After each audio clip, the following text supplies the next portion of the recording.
Welcome to another episode of Plat Chat. This time, I got with me a support player, Raylini.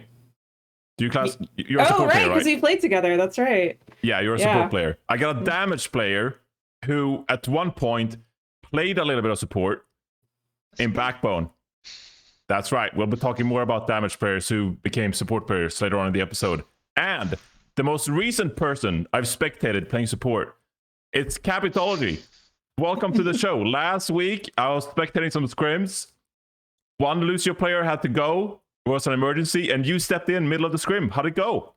Well, we lost. Stepped in for the enemy team, unfortunately. And maybe just because my team is too good. I've coached them too well.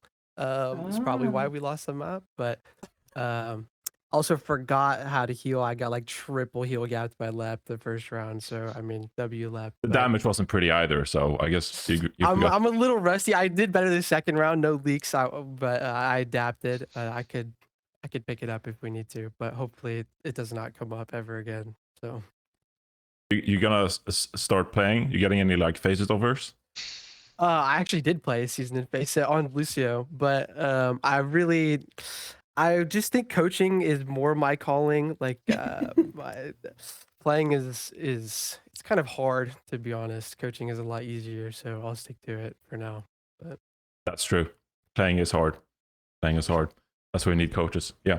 I'm really excited about this episode. Obviously, we didn't do an episode previewing the start of OWCS because I was very lazy. But we're here recapping the first week. So that's going to be a lot of fun. Really excited to chat with all of you. I guess I just want to start big picture talking about the start itself. Opening weekend. We're back after a long-ass off-season. It took forever to get to this point. Now we're finally live. It's like end of March. How do you guys feel about the start of the opening weekend? You got tons of viewership, relatively speaking, compared to the last couple of years. Are you guys excited? Like, what is the general feeling about OWCS right now? It broke all the records, right? Like, it broke all the records compared to last year, like first week. I think I'm correct in saying. I don't know if I'm just misinformed there, but I thought I saw a tweet or two about that. So, you know, that's probably got to be pretty good. It's probably a good sign that more people are watching. I think there were a lot of like fairly enjoyable games to watch at the start as well, and maybe a couple storylines that made certain games more fun.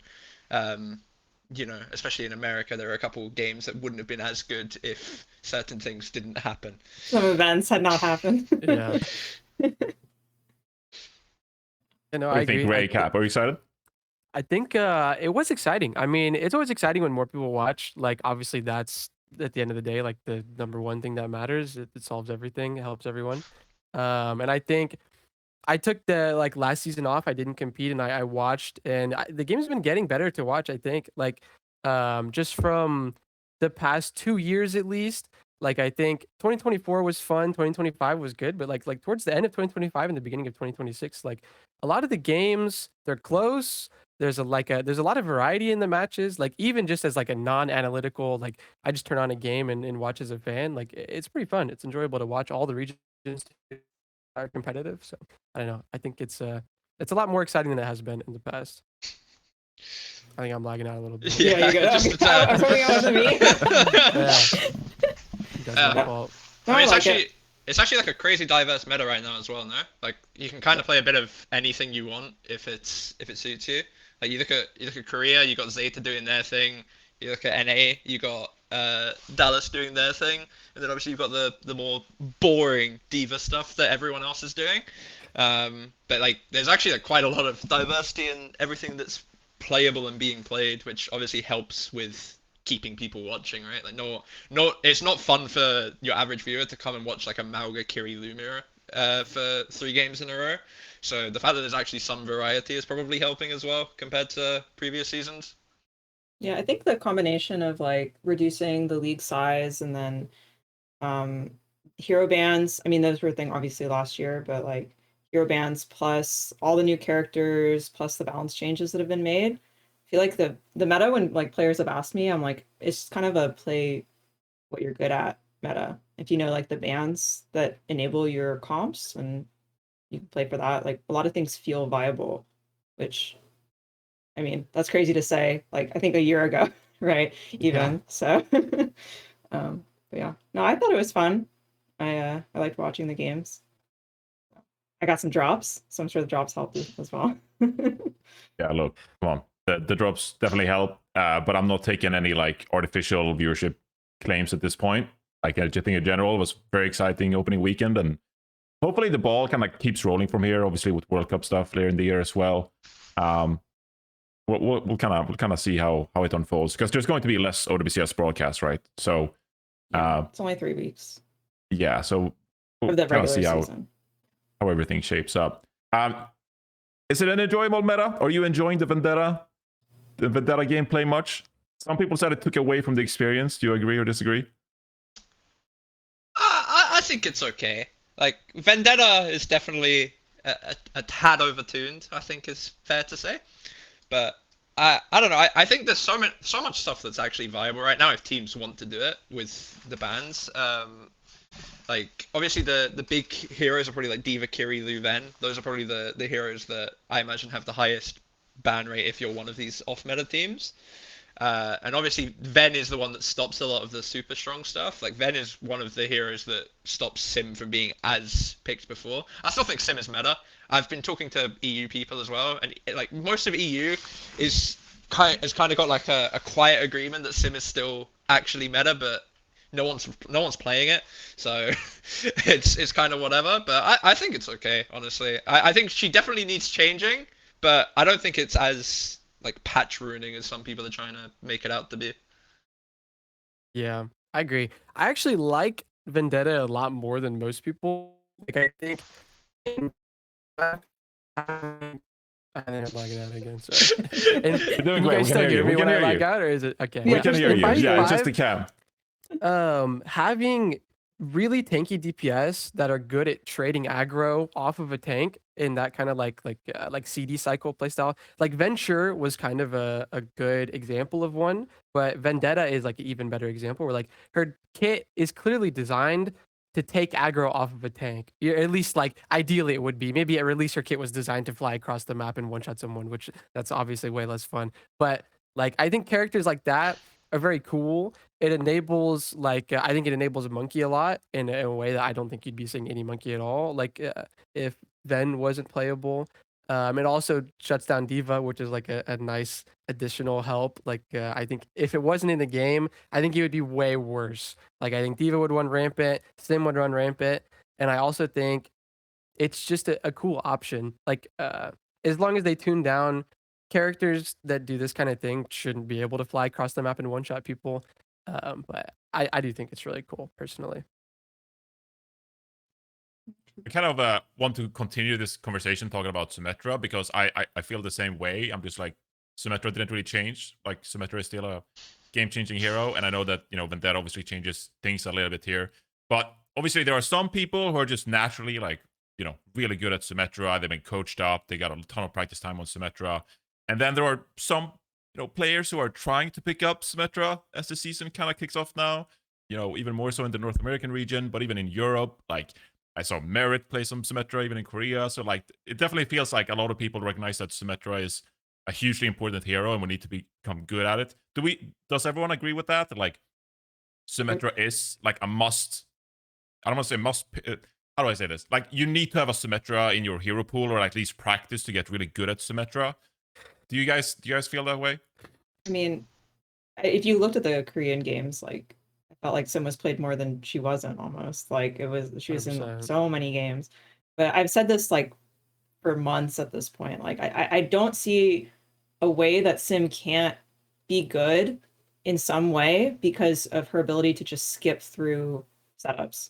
Like I feel like being able to just TP past like a hard choke or like cheat ults, like there's no way that character can't be at least somewhat good. So I feel like at this point, like the teams need to either have a sim player of some type, right? Or Flux DPS players need to learn her or something. Like, I don't know. Or Hitscan players, I don't know. We're seeing like, I don't know, Sim Vendetta or whatever was being played. So all new stuff. Yeah, I think she's good. I think that again, obviously I've just said that I think Sim is still meta if played properly, but the reason Sim's so good is because there's always an answer right? You can always find an answer to do something. If you Yeah, need true. to get through a god spot, you can get through a god spot. If you need to kite a knot, you can kite a knot. If you want to push forward, you can push forward. But And I think that's not even mentioning that the ult is so insane, right? like Yeah. and she's like just insane at shredding people like in the mid fight, right? But I think the reason that I don't know, like TM aren't playing Sim right now because they just don't want to, right? It's just classic TM, like, oh, but Yubi's just gonna go chill. We're gonna play with Jwoo, we're gonna play with Psycho, and we'll do this. But I think it's also worth mentioning that like last year during stage 3 in the finals, neither Team Alcad or TM played Sim. And in Saudi E League at the time, both teams were just playing Has comps. And I really think that Has and Vendetta are like insanely good into Sim.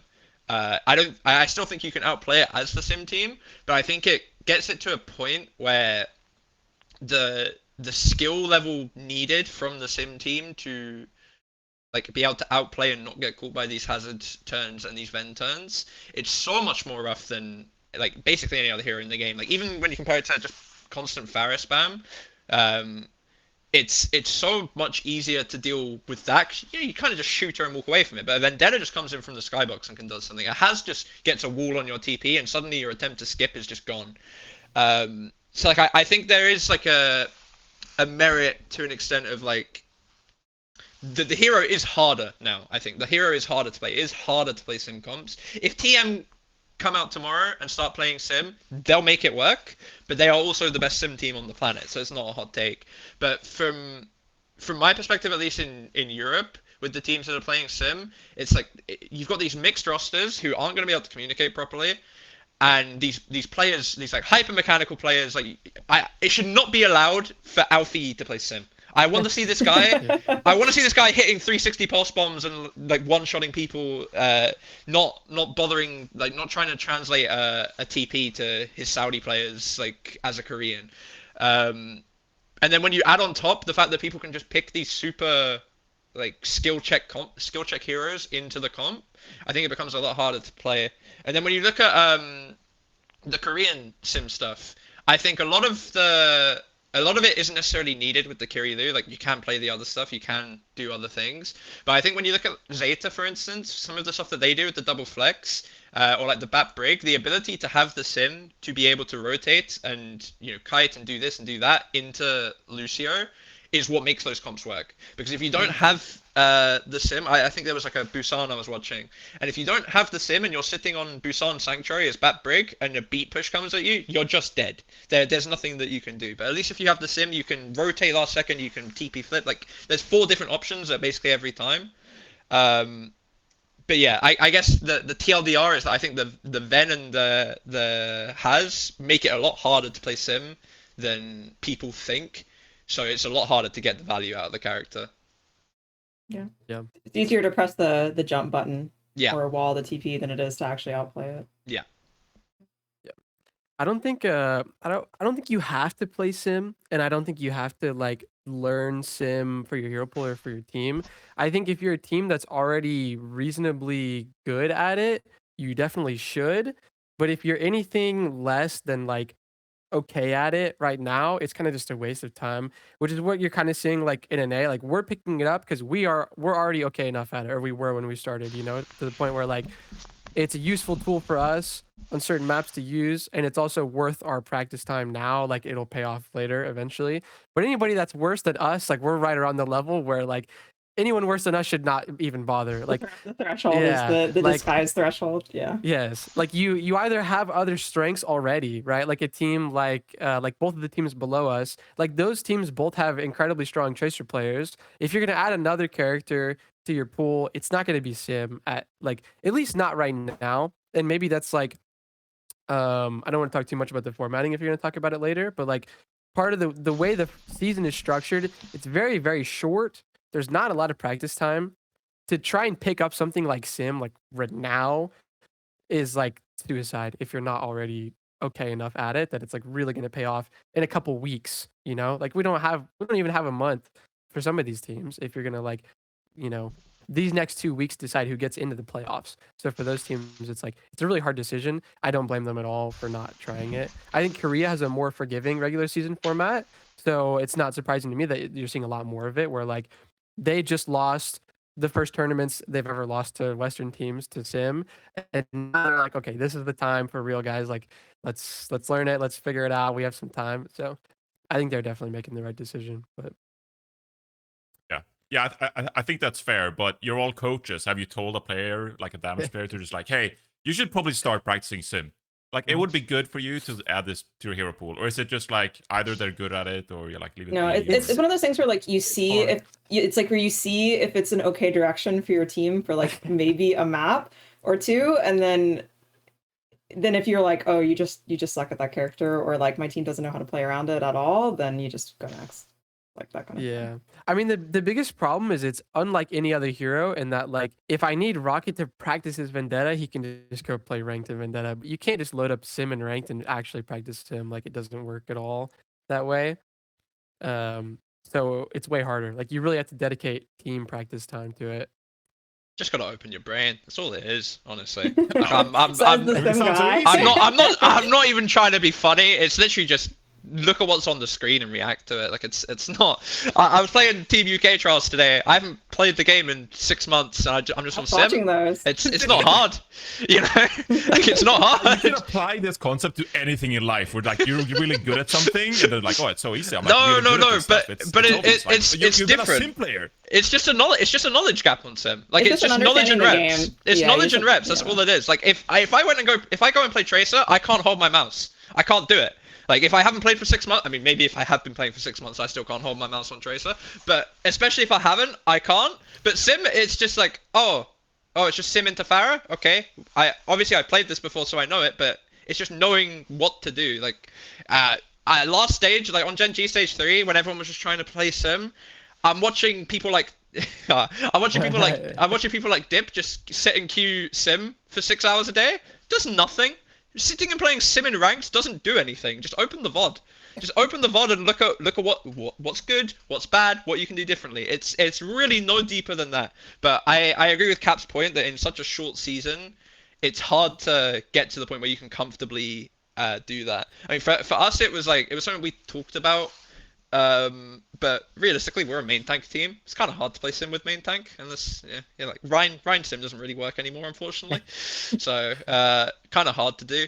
But I feel like I don't know. It's not actually that hard of a hero to learn. It's always a knowledge gap on Sim. Like I really think so. If you have the knowledge, it's or like know someone with the knowledge, it's so Yeah, much easier no, to it get is up to for speed. sure. And like that's what I think you're saying with like Sugar Free on SSG. Like it's been getting coached by Christopher. Yeah. The Symmetra now for quite some You time, need, right? it helps to have someone let you in on the secret for sure. Yes. And but- even Junkbuck, Falcons Yeah. now, like so. But I think to an extent, like some people just aren't built for sitting there and looking at the VODs and like figuring it Right. out. We were just talking about this. And then some people aren't built for being able to just tell the team what to do every fight. Yeah. Some people just can't do it. Some people just little soy boys don't want to speak up when it's their time. What if I'm wrong? Yeah, just be wrong together. It's not that hard. Yeah. Well, I think it's a little bit telling we got coaches on here because we started off the episode talking about Symmetra and I love Sim. yeah.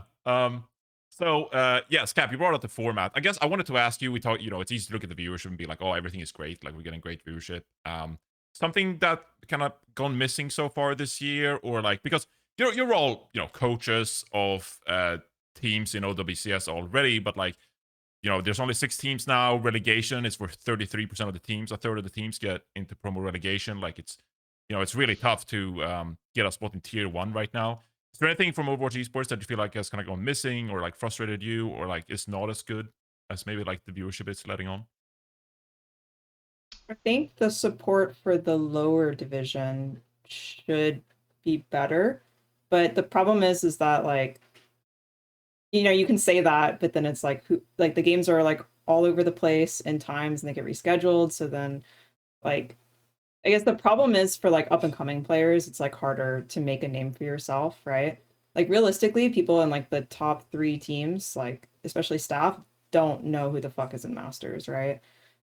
So it's like usually like they don't. So I it's don't like, even know who's in Masters really. I'm Exactly. way more tapped in than most people. Yeah, and same, I barely but- know. yeah, so it's like if players are gonna like, let's make up a situation, somebody gets removed from their team and somebody needs to pick up a player in Masters, like they need to know who's actually good, but is there a way to promote those players if they're not actually, like populating those 7th, 8th slots, Yeah, Like- I think there is. I guess I was really surprised when I saw people hating the 8 to 6 change, because the bottom two teams were always garbage and just didn't Yeah. deserve to be playing against the other people. Like, if you look at the NA games last year, like, one Dildox game is funny, okay? But the fact that the time is Over and being over spent again. on Yeah. Dildox, like, for 6 weeks straight or however long it is stupid. It's the same in EU, right? Like, the bottom two teams,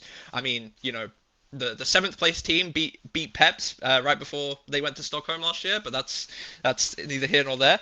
But the bottom two teams were always Mickey Mouse anyway, and I think the idea that teams and players look at these bottom teams and they're like, oh yeah, that's the guy that's like next up or whatever. Like, yes, to an extent, but most of the word of mouth I think just comes through ranked. Like, a bunch of people were being talked about or recommended for Team UK trials, and it's like, oh, this guy's in Masters, this guy's doing this, he's next up. And I don't play ranked anymore, but I was talking to Crispy and Astra about a couple of them, and it's like, who are these people? And they're like, I don't know. I don't see them in ranked at all. And it's like, it doesn't matter if you have a couple scrims against them or an official or two against them. Like, sure, if you have an official against them, like with the 7th, 8th slots, and then they 1v9, they go like prime proper and just like completely dominate the lobby, sure, that's good. But I think realistically for the up and comers and for the people like on the outside, it's all ranked actually. Like, you need to play enough ranked games that eventually the good players notice you, and then that's when that's when you have your chance. When a spot opens or people don't want to play with people anymore, that's how you get recognized. That's how you have the opportunity to step up. Because I feel like this idea of like, let's say Liquid lose a player, that they're going to look at 7th place NA and that's as far as they'll look because, it's just there. It's not really how it works. I mean, realistically, I know for a fact that one of the people that did trial was one of those players. So, like, to some extent, it does, but you're right. It's like most of it is just a vouching system, right? It's like, oh, this person I heard, like, this person I respect says this person is good. Yeah. Right. So it's all reputation based, and sure, some of it does come from that, and like maybe they miss out on that chance, but I don't know. In my experience, at least, like all of the conversations I hear about the players on the outside of like the good players, it's always like, oh, this guy's into me in ranked. Oh, that guy's actually pretty good in ranked. Like, he's next up, and it's never anything too serious, but it's so much easier to get your name recognized like ground floor in ranked than it is by being the 7th, 8th place team. And also the fact that we don't have to play those games that are just complete washes is quite nice as well, in my opinion. Like, it's not fun to watch TM play. I couldn't even tell you what the 8th place team was on stage 3 Gen G. Like, during stage 3 last year, I couldn't even tell you what the 8th. Guys? Quick? Yeah, there you go. It's not fun to watch a TM quick game. It's just not.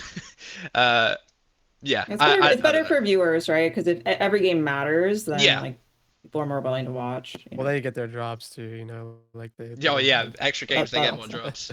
True. Oh, I we were think- actually Sorry, you go on, Cap. Oh, I was gonna say something long, so if you have something quick, then. But I was gonna go to a different. Oh yeah, I mean, I think my thoughts on the format, like when it came out immediately, I was kind of a defender a little bit, in the sense that like, or not a defender, but like there was a huge wave of hate from everyone, like when the teams got cut, like on Twitter or whatever, and like in my chat, I think I was streaming when it happened. But I can understand why they wanted to do like a quicker season, and they thought that like the top 6 was like a more concentrated level of talent, whatever. But I think the big place they misstepped was what they did in the offseason in between those two, where they allowed the OWCS players to play in the Face It season, like a certain amount of them. And then they did a full Face It season that was like, there were just some OWCS players in there. That was terrible. all the players got worse. All the OWCS, like I was on one of those teams with like Rocket and Chopper. We played. They got worse playing on that team. It's like I watched Sakura. Sakura all got way worse.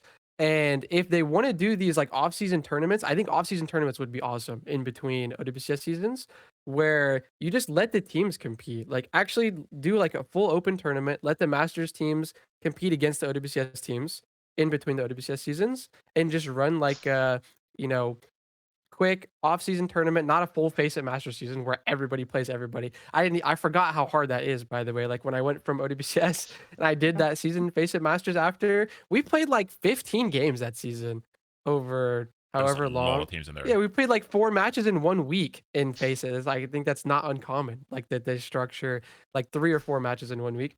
But I think if they want to develop the talent, the Masters teams and the players, obviously, like the teams are the players, need the opportunity to play against the OWCS teams. And also, like, when the tournament is going on, the OWCS teams will scrim the face of teams because it's like, these are just 2 we're going to scrim right now to some extent. That needs to happen, but it can't be intermingled like that. Like, it was weird. I understand what they were trying to do, kind of, but it doesn't work, clearly. Like I can just say, if they don't believe me, just trust me. It doesn't work that way.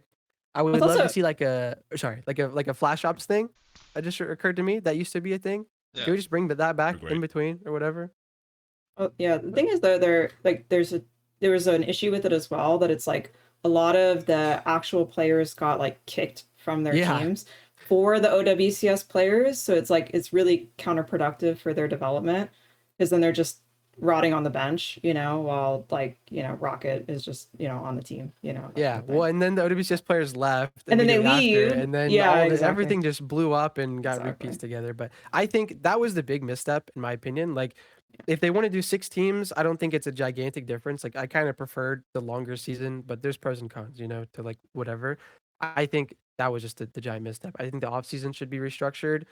At least do like some kind of like face it show season where like the top whatever 4, maybe, I don't know, however many would make a nice looking bracket with the OWCS teams, and then do some kind of thing like that would be awesome. Yeah, I think there has to be some incentive for the players to compete, obviously, right? Because I feel like if you're TM, like, why would you be in that tournament, that kind of thing. Yeah, So there has to be, like, I guess, some money, which is always the problem. yeah, that's always a problem. But Yeah. There has to be money. Well, hopefully the viewership helps in that department in the long run. For some extra money. I think it's going to be interesting to see like how much, anime broadcast we actually get on the main channel throughout this year, and how much content there actually is. Because I am scared that, like, yes, you're missing out on the deluxe and stuff, but like, people just want to tune into Overwatch every week. They want to, if they love the game, they want to watch the pros play. And I don't really think, like, some of it is just like availability. Just like, I think a lot of people would actually watch like top, Face It Masters games, and like if it was showcased more on the Overwatch Esports channel, because like that's their home. That's like people primarily go to Overwatch Esports channel, or they go to like, co-streamers or stuff like that, in some extreme cases. But it's like harder to find for most of the audience, I think, if they have to like look for additional channels, right? So I just hope there's more content on the primary Overwatch Esports channel, because I think that could help. So we'll see how that goes with the World Cup this year. We have quite a lot to go through, so I guess we should get started on the actual I was gonna topics. say. Yeah, but no, I like a little side conversation. So we gotta start here. Biggest topic of the past couple of weeks: Liquid replaced their flex support player. I don't think we need to do any big conversation about why RuPaul had to get kicked off the team for what it did. It was a stupid fucking thing. So but- stupid. It's So the stupid. stupidest thing But- I've ever seen. That is very stupid. But, the result was that RuPaul got kicked off the team, and they did, Liquid did last minute trials. I think they had 2 days where they trial people, and they came Okay. up with It was 24 24 hours, hours. is what I heard. Yeah. Yeah. 24 hours? Okay. Yeah, I was trying to poke They it. had 2 blocks that they it's split rough. into four. I mean, that's That's- insane. I'm surprised Yeah, they I- even did trials. Like, Well, I think that the thing was they didn't actually know most of the options like very well, like Yeah. Ray was saying, like they knew kind of who there was, but they had never played with any of them or seen any of them play even Yeah. really. And so they were like, we've got 24 hours, we might as well give them each an hour to see what it looks like. Well, there were two thoughts that like the people like my team and like other people I was talking to thought were fairly obvious to at least explore, and it was either like get Sky because Sky was eligible because Bomber didn't make it, or it was to get a Hitscan player and put Tree on flex support for the stage. And like No, they weren't allowed to role swap. Yeah, they were told they weren't allowed to do that, which is crazy to What me does that too, mean? because that's never been a thing before, like ever. Like, What does that mean though? How can you stop them from role swapping? Literally That's- Backbone's been role swapping it out. That's- yeah, I know. That's not a like, thing. Well, that team has role swapped in OWCS before. Yeah, that's not a I remember thing. them. Yeah, it was. I was floored when I heard that they were Yeah. told they weren't allowed to do Because that. that's crazy that they've actually been told that. Because that doesn't make any sense. But Ah, yeah, I mean know. that with not knowing that, the other thought that like people I was talking to had is like sign someone like EXO, like get Zodial and put Tree on flex support for the stage. I can't claim that I saw them picking up a Saudi Hitscan player was on my radar. Yeah. But I've heard that Kasaurus is a big Escanor fan. Big Escanor fan is what I've heard. So maybe that's part of it. Like he's got faith in him. But yeah, of all the, if you gave me 100 years to guess, I don't think I'd have guessed a Saudi Hitscan player. From what Okay. I heard, it was like a vouching situation. Yeah. That's what I read. Proving my point from before, by the way. Yeah. Just it's all rep. It doesn't matter. Well, But- okay. I mean, I think to be fair, if someone had done well in the trials, maybe it would have been Maybe, yeah. different. But I was in one of those blocks and I heard about the other one. None of the trials went well at all. Like I Yeah, think it was exactly. very clear they were just yeah. like, who else is there? Give I me mean, it was a really Saudi rough DPS. spot to be put in, no? Yeah, I mean, I don't blame them, like really. a Like, really rough spot to be impossible put. situation. Like, if this happens before roster lock, Liquid are fine. Like, sure, they'd have had an objective downgrade, probably. Like, it's hard to find someone that's as good as RuPaul, I think. But at least they'd have been able to poach one of the people from, in OWCS. OWCS roster. CJ, yeah, for But sure. but when you get stuck like they were, it's a bit of a rough one. I think as well, Escanor had to play on 200 ping for the first game. I think they're flying into Netherlands now, is what I heard. So that'll be fine ping wise. Like it's 100 ping, people can play that. The not being allowed to roll swap is crazy to me. Like I don't know how that's an enforceable rule. Just as a side note, like we had not a dissimilar situation happen to Extinction last year, where our DPS player, his main account was banned, and so we were given 24 hours to replace somebody, and we replaced him with a tank player, and that was okay. Yeah. So I'm not sure why this happened. Why but- is Escanor allowed to roll swap, but Tree isn't? Well, he's not legally like a DPS player, I guess. That's so It's weird not to me, submitted. actually. Yeah, okay. Well, I'll take your word for it. It does sound very strange. Yeah. Is this a Hesung situation where they're just like, oh, this player is insanely good at ranked? Almost like what you talked about earlier, Backbone. Just like, oh, top of the leaderboards in ranked. Surely this player is good. Like, we'll bring it in for a scrim and see how it goes. And we're good showing. Bring him on. I've heard he plays a lot of NA ranked. I've also heard that he may be duos with some people that he probably shouldn't be duoing with, which is neither here nor there. That's alleged. I don't know. But yeah, I guess it's just like again, I've heard from multiple people that Kasaurus is like a fan of him, and that Kasaurus it's a Kasaurus vouch type of situation. It's not as if they really had much choice on anyone else. They could have gotten an NA Masters player, and there were also there were also players that competed in, like you said, EMEA, OWCS that were not on our roster. Yeah, that could have been tried. I think Sky was the only one from EU that I think would be okay. Like I don't think any of the other ones would be worth picking up any more than Escanor is on flex support. Truthfully, like I don't think the level is really there. Like EU is terrible at flex support, like really really bad. But yeah, it's a confusing one for sure. It's not really much more to say than that. I think it doesn't surprise. Like obviously it's surprising, but it doesn't surprise me that much. Like knowing the coaching staff of that team, like they're really strong believers in their teaching ability. Like when they made the team, that was the whole thing, like give me all the young players that have insane mechanics and then we'll just teach them. And like, we just trust the way that we teach. And so for them, like to look at all the NA Masters and EU Masters players and say like, these players just aren't good enough mechanically. Like, give me the craziest mechanical player you can find, even if he plays DPS, maybe especially if he plays DPS, and then we'll just teach him. And like, I don't know. I'm not sure if I agree with the decision, but it doesn't surprise At least there's me that logic much behind it. I think that to be they fair, he believe in does it. play support a bit as well. Like He plays a lot of Kiri in ranked. Yeah, I've like he does heard. play it in ranked, so it's like it's not as out there as it sounds when you say, oh, hit scan player on Kiri. Yeah. Like he does play it in ranked. But yeah, I mean, yeah, rough situation to be in for Liquid. Rough situation, and also I guess a rough showing to kick off the OWCS stage with their match. Yeah.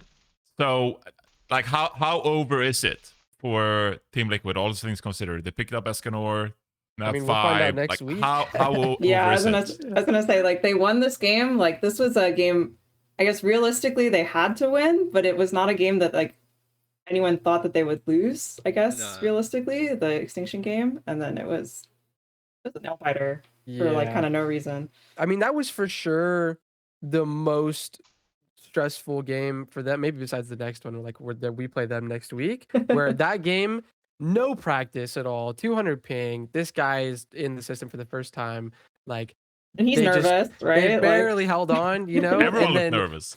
yeah, and then next it's like them versus us, who's like we just had close games with SSG and Fuel, and like we have no idea how good they are, to be honest. We did a trial scrim, one of their trial scrims, but Escanor wasn't there. It was 2 different people, and we have no idea how he plays, and we have no idea like if they're gonna change their draft and map strategy significantly, maybe to play around this guy differently.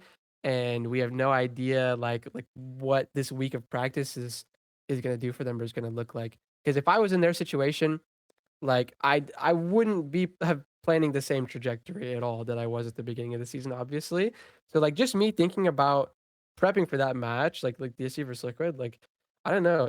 There's a lot of wild cards going on, and I'm not sure what to expect as far as their level or what they're even gonna try. I think the important thing now, like for Liquid, like if I'm on Liquid as a player or coach, it's you gotta change the expectations for the stage, right? Like before you're expecting you're probably wanting to. I think any good team, like in current system, you shouldn't care too much about if you get first or second. You should just want to qualify for the LAN, right? But before, if you ask Liquid, I'm sure they were like, yeah, we want to qualify. That's the want. I feel like with this happening, it's like we just want to stay in, like we just want to like not have Not to go to relegation. relegation. and it's like if we make like don't write off making the LAN. Miracles happen, you know. But I think if you're Liquid now, you've gone very much from being like, oh yeah, we think that we should be one of the best teams in the region and doing this. You probably have to like reevaluate it a little bit and be like, okay, we can be happy with third, fourth if it happens, right? Like sure, Yeah. always aim high, but should be able to be happy with finishing third or fourth now if you're Liquid. And to be fair, beating Extinction's one of the results they need to do that, right? However messy it may have been. Well, yeah, you gotta get to the playoffs first of all. I don't know what you thought of the gameplay itself from the match, and I feel I'm gonna cope with this team. I am going to cope with this team. Yes, they went to map 5 against a not so good team in the region, but I feel like they will get way better as the stage go on, like pretty quickly for some of the reasons you talked about. You know, whether it's nerves, 200 ping, but also some of the decision making. I think is quite easy to fix. Like. The first map was like a mess. Like Escanor got like negative ultimate value with some of the rushes. Suravasa, Vega, Ajax, like some of the support ultimate usage was not good. Infected was like touching points a couple of times and just didn't get pocket from the Kiri. Like, but I'm coping because I feel like that can get fixed. Yeah. Like fairly quickly. Yeah. You do like a VOD review and you talk about that. I'm sure like, that he's getting a couple VOD times. every day. Yes, Well, but yeah. so I'm like, I know they went to map 5, but I'm kind of coping. Like, I think this team will get way better really quickly. I think it's like entirely dependent on like how tilted they get, right? If they're able to, I don't want to say laugh at the situation, but if they're able to like see the situation for what it is and be like, you know, this is pretty bad luck. Like, it's not ideal, but like, and they're able to like keep their heads and keep playing, and then I think they'll be fine, right? Like they won't get relegated. The only way it gets worse is if people on their team start getting tilted about losing in spots where they wouldn't before, I think, right? Like if they do still have that expectation where they should be like one of the top dogs, if they're coming out of this extinction game like super upset that it's close, like sure, be upset, like whatever, but my point more being, right, that if they're able to keep their heads and kind of laugh at the situation and realize it for what it is, I think they'll be fine and they'll be able to improve enough that they'll be safe and no big deal. But I think it's mainly dependent on that at this point. Yeah, I mean, you can even just tell, I guess, like, it's just kind of like he hasn't played the official at all, you know, like, they have no idea, like, because people perform very differently from scrims to officials, right? So, like, they really had no idea, like, any expectations for, like, how he was going to play or anything. Now they've got, like, the first one under their belt, like, you know, maybe the nerves and the stress will be a little easier.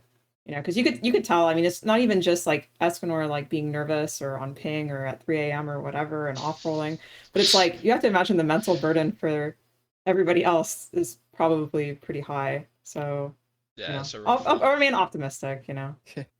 So. Yeah, I don't know. I think there's a lot of paths before them. Like, if just imagining myself like being the coach of this team in this situation, guessing like you have to pick: do we keep our old style? Do we maybe just hard play Infected or Colluge now? Like, do we keep trying double flex, or do we just simplify our style to like Lucio stuff and see if we can just learn one comp and get through the stage on one comp? Like, there's a lot of hard decisions, and I think Liquid had one of the most complex play styles in the region, like as far as like swapping their tanks out a lot, trying to play weird stuff and use their drafts specifically to like really force weird matchups. A lot of that was enabled by RuPaul and how smart he was. Like not just gameplay wise. Like I'm sure you could teach a Curie player how to play Curie. It's not that hard, really. But the way that he like calmed and saw the game for them and how they set up splits and how they dealt with enemy splits and adapt to the situation, like that stuff, I don't know if you're going to be able to fix that stuff in a season. And I would be really surprised if they can keep up the old Liquid style and like get through the season. Like I think if they simplified their style, pick one tank, pick one or two comps maybe, and then like, you know, let's just do Curie Lucio the whole stage and learn how to play Curie Lucio. Like I could definitely see them getting through it and then getting the next stage and poaching CJ from Dallas, which is 100% what they're going to do. But well, I feel like I'm looking at this and I feel like their strength is probably these comps they're playing on Escort and Hybrid, because I think these were probably, you know, a couple of the best maps in the series, and so they probably want to keep doing this kind of stuff. They don't want to play the Lucio Curie. That's kind of how I'm thinking, because like so many other teams, they just default Lucio Curie. It's like, why would we want to play into Well, that? I mean, for when we this can live one, around this? obviously they're. I mean, maybe not obviously, but they're like targeting the hero pool of Extinction's backline. So I wonder if that has more to do with it, but I think yeah. I'm not going to go into detail on that, but but I think like just what mirroring what like Cap is saying, I think that they should fall back towards things that are really familiar, right? Like, and they shouldn't try to be putting a bunch of new people in. Like, I totally agree with the idea of picking one tank and sticking to it, because they need to like reps on just like 2, maybe 3 things, and then they have a really clear, simple draft, and that should help them, you know, meet the revised goal for the season. Yeah. I mean, I think like their obvious strength is this style, like the double flex style. The problem is that like just thinking as a coach of committing to like either that style or like the Curie Lucio style or whatever. Yeah, I mean, I guess those are kind of the only two. There's not even really a third one. Is that map pick wise, it's really hard to be like a double flex team that like actually commits to double flex and wins only playing double flex, because Koth is really hard. Dealing with enemy drafts around support protecting Curie Lucio is really hard. Like you have to do the draft perfectly, and you probably have to win at least one of like the rushy Curie Lucio map types, like in a really difficult matchup or just on a Curie Lucio mirror. And so it's difficult. Like it probably is their best option, but if they commit to that, I still see it being really difficult. And like I see a lot of map 5s in their future, or a very, very grueling like win one map, lose one map, win one map, lose one map, like just enforcing their style and probably just cutting your losses on the other map types and just saying we're not going to worry about that. All right. So it still kind of sounds like we're somewhat confident in this team.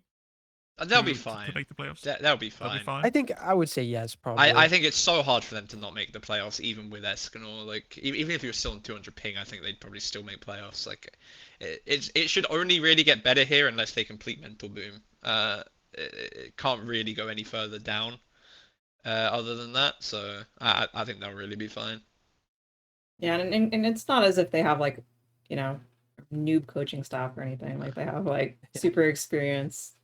Yeah, people and that they've still can got the help, best so. DPS line in the region. Like they've still got really good players. They're still really good at the game. Like I think it's like it's just I think as long as they are aware that they're probably not winning anymore, they'll be fine. All right, they'll be fine. Well, since we're talking about Liquid, I want to bring up kind of like a tangential issue that, since you're coaches, you can maybe speak to a little bit as well. Following the whole RuPaul drama, there was another Reddit thread, which I don't want this to become a Reddit thread podcast, but someone did say that RuPaul ruined it for everybody because now no players want to stream scrims, Oh. which I think there's two things to say about that. First of all, I don't think that really makes sense that other people would do what RuPaul did. But second of all, people are not going to stream scrims mid-season anyway. So yeah, that was the last one either way. Like, yeah. So it was kind of the same thing last year as well. It's like people stream scrims in the off season, like going into it even, like, you know, the USA trials has been like really fun to watch, right? But mid-season, like now, no one's going to stream scrims going into week 2 in OWCS anyway. So people always talk about it, and you know they'll be like, "Oh, we'll keep doing it," but then it always stops. Like I remember on SSG, we were the ones that were pushing to stream scrims, and a week into it, we saw that Peps were not only copying our comp and everything, like is opt to happen. They were copying our entire comm structure. Like they were copying everything, like down to the way that we were speaking, and that was enough for some of us to be like, yeah, no, we don't want to do this anymore. It's one of those things that always ends up stopping. Like whether it's for a major reason or a minor reason, it's wishful thinking to think that it will keep going. And also scrims without comms, like, are really boring to watch. Like, they are nowhere near as fun as people think. Like, the only people that were getting views were like Sugar Free and PG, who were just gonna get views anyway. Yeah. Like, if you looked at Tread's stream, Tread had 30 viewers. Like, no one sat there watching Tread's scrim with no comms. Like, like no one. It's just the popular people that are gonna get their viewers that they'd get if they were streaming normally anyway. It's with comms that people want to watch. I really think. But that's never going to stay for long. Yeah, I agree. Like that was the last day, probably, regardless. Like everyone, I think he was one day away. Yeah. Maybe we could have got one more stream out of PG or something, but like, oh my God. It was the first week's matches were like not incredibly important. Like the second and the third weeks are the weeks that decide who makes playoffs. They're like, those are the close matches between like the middle of the package teams that are like actually deciding who's gonna go. And I mean, everyone thinks it's cool. Like it's cool to stream scrims. It's cool to be able to like share the world and make some money. And some people are just streaming it. Like I actually have players that have asked to stream scrims in the past because they were already streaming and they just didn't want to end the stream. Like sometimes it's just that simple, they're just that lazy. Or they want to stream after the scrim and they just want to get viewers from the scrim and then whatever. So like it'll happen when it's convenient.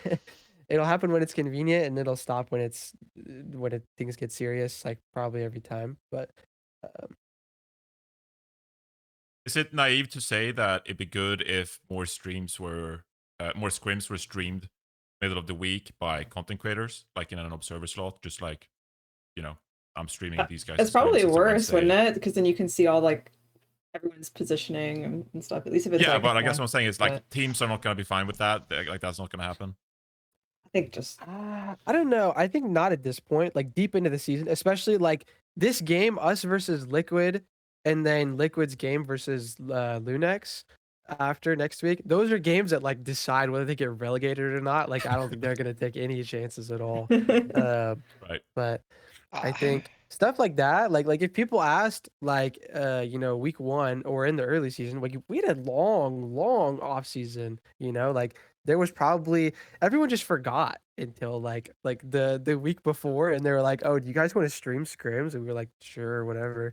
Like because we were doing it from the boot camp already because they made us, but. I Alright. agree that towards the end people will probably say no because like the stakes are there, but if we're keeping it a buck here and we're not lying to each other, everyone gets to see other people's replays anyway. Like I've yet to see a back, team like every Let's go. single It's every true, single yeah. team sees every other team's replays. Like not a Maybe it single gets team released off doesn't do cooldown. it. Yeah. So what does it matter if a streamer is in there like doing it from top down? Like it's no new information. Honestly, Like- we could just do that, and the streamer can just pass it out to everybody. Exactly. At least it's centralized. Like, but yeah, I agree. There's always the problem is that only one person has to not want it, and then it's cooked. But yeah, I mean everyone sees everyone else's codes anyway. Like, so it doesn't actually make a difference. It could happen. It never will. But yeah. Sorry, I just thought I'd keep it real there for a second instead of pretending, because like Thank you for keeping it everyone real. knows, okay? Everyone knows. Like, no, there's not a single official that happens where the other team hasn't seen the other team's codes. No one. From that week, yeah. Yeah, exactly. yeah, from that week. Like, sometimes from their warm up, I've had it happen. Yeah, Like yeah. it's like everyone knows. I've And had people message me like, "Oh, we're warming up your opponent. Like Yeah, this is and what then- they were then- playing." then And they offer you- screenshots of Yeah. everything. I'm like, okay. Yeah. I didn't even ask. I just got you it. I was don't like, have okay. to. Yeah, like- You don't even have to. But like, Yeah. I don't know. I don't even see that as cheating because everyone can do it. Like, even if it is cheating, if everyone's doing it, it's fair. So it doesn't really You matter. can't arrest all of us. No, That's what what are everyone you gonna says, do? and Ban then everyone? keeps doing it forever. Yeah. Thank you for keeping it real. I really Ah, appreciate yeah, it. you're I mean, he's welcome, right. man. Yeah. You're welcome. Since we have you on the podcast, I wanted to run through some of these games this past weekend. Obviously, a little bit disappointing results-wise coming out of this week, but still a good showing. Like overall, I'm just thinking about like how did you feel like the past week went for you guys? What was the feeling within the team after the results?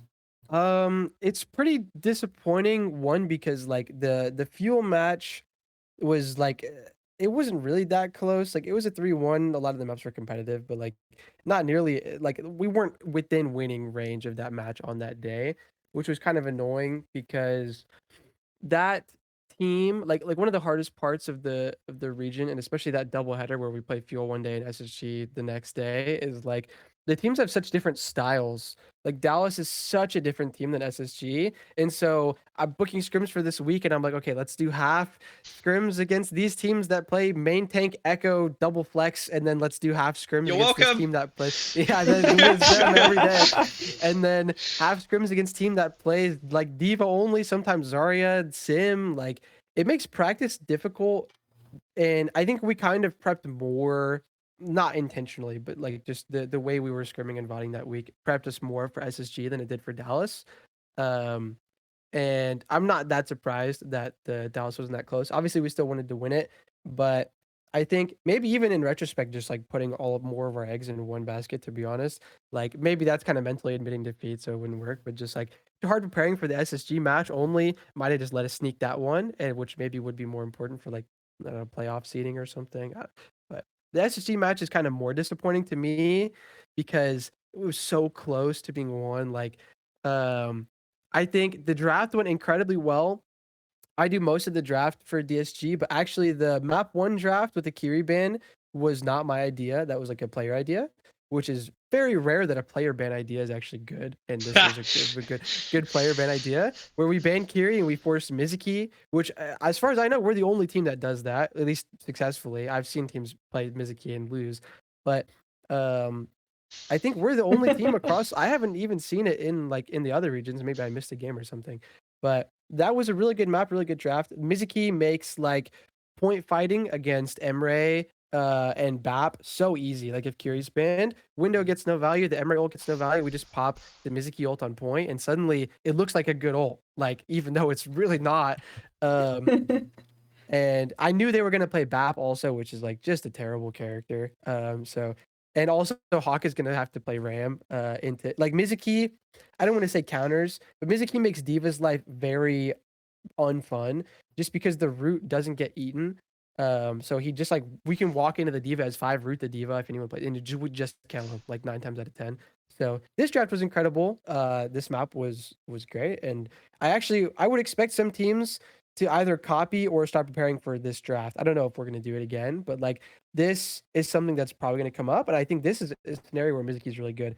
As a side note, also the Mizuki bleed damage that he has on his gun goes through ram block, which is something someone pointed out to me. So like he just chunks ram and kills ram in the mirror, which is You're like leaking all the secrets. It's crazy. which I mean free. everybody knows now. Like it's Oh, out okay. here, you know. Well, he like, knows people he know. actually knows how to counter the Mizuki, so that's the Yeah, I part mean that he's we're not. already one step ahead. If people play it, it's gonna be too hard. But like that's it goes through all the blocks too, like Hazard and Doom, I guess too. But I heard Japan was playing a little bit actually, like for that reason in Ram Mirror and just killing the Rams. But this map, I was really proud of them for how they did. I think this was where you can see SSG kind of struggling on our picks in draft. Like this one in Atlas were really big struggles for them when Hawk can't play Diva. They have no idea what to do. Like does he play Ram? Did they play Pharah Zarya? Never have seen that comp in my life. They tried that on Atlas because I banned Diva. I was trying to make him play Ram and he just didn't want to. He would rather play Zarya with Pharah on like Atlas first. But I think we realistically, when you go into a matchup like this that's like very stylistic, like we have one playstyle we really want to enforce and they have a different playstyle they really want to enforce. They're not that different at the end of the day, like we're both kind of off tank teams, but we're like playing Sim on the rush maps. We would love to just take Sim on the rush maps, Kiri, Lucio, Diva, and they want to like play the escort maps, make it difficult for us to play Sim, play like the long spammy double flex support, ultraviolet on wing type thing, and they think that's their strength. And so we're kind of expecting, you know, obviously you don't want to lose maps, but realistically it's like 1-1-1-1-1. You know, we win our picks, they win their picks. Map 5, the good bans are gone. The stylistic maps are gone. It's like push, which is like not that stylistic of a map. Like honestly, better for us than them, probably. Most of the good bans are gone. I think they had a Kiri ban to use, but they didn't use it. It's like they just wanted to play Kiri Lucio. And we just end up in a map 5 scenario where it's a matchup that should be good for us, and we just lose it, which is like at the end of the day is probably the big problem. Like I saw a lot of people on Twitter, they're tabbing Afternoon Bonnie and seeing that Rocket is like 15 deaths or whatever, and people are like so mad at him when first of all, they're tabbing and they're not seeing that Lethal has 2x PGE's damage. Everyone let that slide, which is crazy. Lethal had 20,000 damage on that map because we were playing like Sim Ram into Sim Diva, and then like we can't eat the M-Ray nades, and we're just getting 10,000 damage of M-Ray nades on Nimbani, just killing us every fight as Rocket's trying to TP. Not even his fault, but people would just see the 15 deaths after. Oh my god, Rocket's the worst sim in the world. You know, whatever. But it's really, in my mind, just on that map 5, like we should have won that matchup. We know how to win that matchup. We looked at it immediately afterwards. We said, "This is how you win the matchup." We know that. Oh, this is how we win the matchup, and I think we would have won it if we had replayed it right after, but you don't get to do that. So It'd be nice if you could, no? Like I'd Would have be really really loved to nice replay if our Can we get VP VP reading game. going? Yeah, I'd have maybe loved that. Coaches could have some impact finally, but yeah, I don't know. I think this is a rematch that I'm really interested in because I think the drafts are going to be a lot different. Like they're going to expect us, like we both kind of know what the secret draft picks are. And I'm sure both teams kind of have some secret draft picks still up their sleeves, you know, like we do. I'm sure they do, and stuff will evolve. So I'm really interested to see how this rematch goes, and I would also expect it to be close and see if we can hopefully pull out a win in the skill matchup on map 5 or something. Was this the NA game with the tragic Suravasa? The tragic Thoron Suravasa? Was that this one? Or was that another one? The one where I like don't 4 think up? so. No? Okay. I think you might be thinking about Dallas. There was a brutal the Ajax reverse in our sweep on- server Yes, set. yes, Yeah. that was it. Yeah, Yes, that was it. one. That That was it. tough. Yes, Yeah. that map hurt a little bit in my soul. that but map did look painful. we moved past it. What were your goals going into this stage? Because obviously SG is a really tough matchup. You still forced map 5. Like, do you still feel like, is that a good vibe? You know, as the stage kind of like progresses, like, hey, We did take it to map 5. It was really close. We had a chance to win it. Yeah. I mean, I think it's tricky because a lot of our goals were kind of set from like the boot camp was like where we kind of had no idea going in how good we were going to be. Like the players haven't played with each other before. We have 4 coaches. None of us have ever coached together before, like, and so we kind of just set some time to see like, hey, let's practice a little bit. How good are we? Let's figure out what we should be aiming for. Because I don't think anybody else, not that we really care about public perception or anything, but like I don't think the public would be disappointed if we just got like a 4th or whatever, because like we're the 4th funded team. All the other teams got picked whatever players they wanted out of a hat and with $10 million. But going into the boot camp, like it actually set our expectations kind of like higher than like of the options we had, like either let's just be fine with 4th or let's like actually try to qualify for the LAN, or like aim for qualifying for the LAN in a serious manner. Like everyone's trying to qualify, but like I think the boot camp, our match with Peps, incredibly close match. Realistically, I hate saying should have won. Like it's one of my biggest pet peeves ever because everyone thinks they should have won every match, but we should have won that match. Like it was such a bad throw from us. And then going into that and in those scrims against those top teams too, like kind of helped us realize we're going to be able to reasonably quickly pick up the things that we need to pick up, like the VODs through that, the stuff that we learned, we kind of realized that like it's within range for us, I think, to get that top 2, to get the LAN qualification. And if we don't qualify, it's like our fault, like the most of the tools I would say are there. And we would be disappointed, I think, if we don't get the qualification, especially now that Liquid is has their legs cut off. Like That's I think great opportunity. Yeah. I think even before we still would have been aiming for it, And I think like with the close match with SSG, especially now, we showed like we already believed, but there's always a little voice in the back of your head that says, like, oh, these are just like they picked all 5 the players they wanted, they had $10 million, whatever. But it's like then you go to that map 5. Incredibly close map 5. It's like, well, now we have to aim for that because if we don't, it's just admitting defeat, So I think everyone believes that we can hit that top 2, and we'll be disappointed if we don't get it. For what it's worth, I picked up PG on my fantasy team. I'm a believer. That guy has some crazy override protocols. Yeah, Cracked out of his I mind. agree. Yeah, I mean, speaking of Suravasa, the tragic Suravasa that we got reverse swept on, he was farming that map really, really bad. Like I think a lot of people were clowning on him. I guess like I mean, his chat is brutal. I don't really watch Twitch that much, but like anytime I tap into his chat, it's just absolutely brutal. Any tiny mistake he makes, the 2,000 people are just in his head instantly, sharing that one gif of him missing the full clip on Esperanza on Tracer. Like, but he's really impressed me. Like even going into the season 2, like when we were making the roster, like our original roster had Chopper on it, and I'm a big fan of Chopper. I worked with him for like a year and a half, whatever. I think he's a great player, and I just wasn't sure like how good PG was going to be. He's been off for a year. He didn't even like the last team he was on an NRG.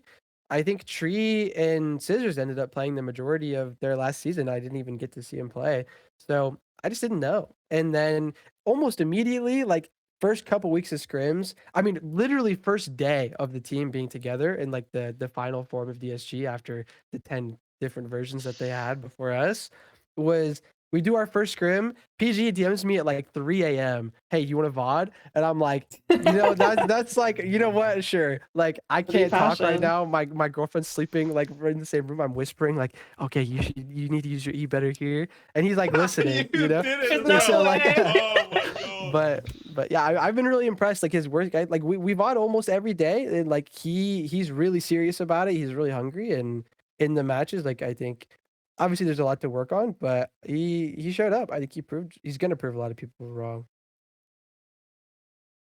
It reminded me of like a no-hill story from LA Valiant or something.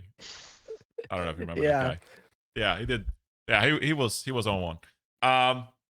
Hey, good effort by PG. 3M reviews, and credit to you for showing up and being there for him. Yeah, I just happened to be awake. I was like, what? Might as well. Let's. I wanted to bring something up here that kind of came from this past weekend, and it's something you talked about PG's chat as well.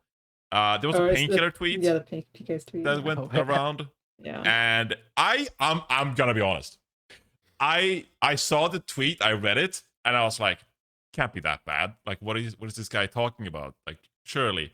And then I read some of the replies, and I felt like I was in a different universe. It's like I've never seen this side of Overwatch Esports, and I don't know if maybe that's every day for coaches, for players. But I saw these replies, and I'm like, Jesus Christ! Like, really? Is this what you have to deal with all the time? I don't know. Is this out of pocket? Like, is this too much, or is this just sports? I think there's always going to be some mic spam, you know, like people just yapping for yapping. Like, I don't know. I would honestly be surprised. I mean, maybe Cap can say differently if Rocket took it to heart. Like, you know, if people are posting his KD, like, you know, he's on an OWCS team and he's a pro player and he earns a salary, and you random on Twitter don't. So, like, I don't know. Yeah, I mean, it affects different players differently. Like everyone, it either just affects you or you don't. And like some people can learn over time, you know, like Lep has been a pro player for a billion years and he sees it all the time. And like people have their own ways of dealing with it. But the worst part of it is when it's like not funny and it's like just like annoying, like constantly in your ear. Is like the guys that I saw one tweet that someone shared in team chat. I think Xena shared in team chat that said, if you don't celebrate Eid, I don't want to see you on Symmetra, you know? And like everyone shares that in team chat, everyone laughs. Like that's to me is like what the culture should be, you know? It makes sense. Like Rocket had a map where he had 15 deaths. And you make a joke about it and it's funny and then you get your likes. And that's like the social contract, you know, is like the Twitter guy gets his likes and it's funny. And then we get a little laugh and then everyone moves on.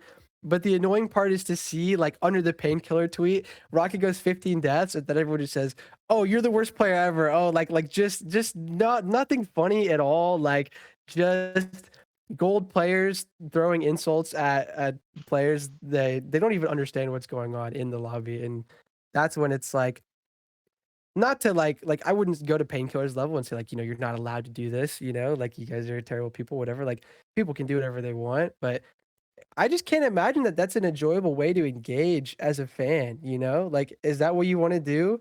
You want to show up and then look for the player that has the most deaths on the day and then go tweet that he's the worst human you know? Like, there's got to be people love to hate, bro.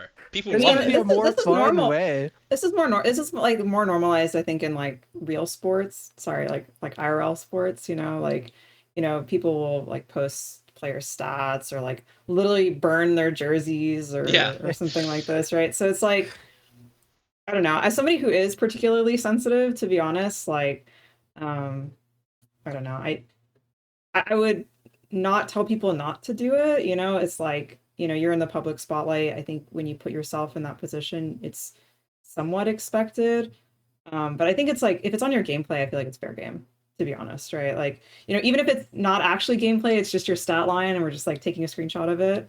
But it's like, I guess if they're making fun of like how you look or some other thing that you can't control, then like obviously that's kind of weird. But I think the key thing is that as the player, you always have the ability to just not look. Just not look. You can actually.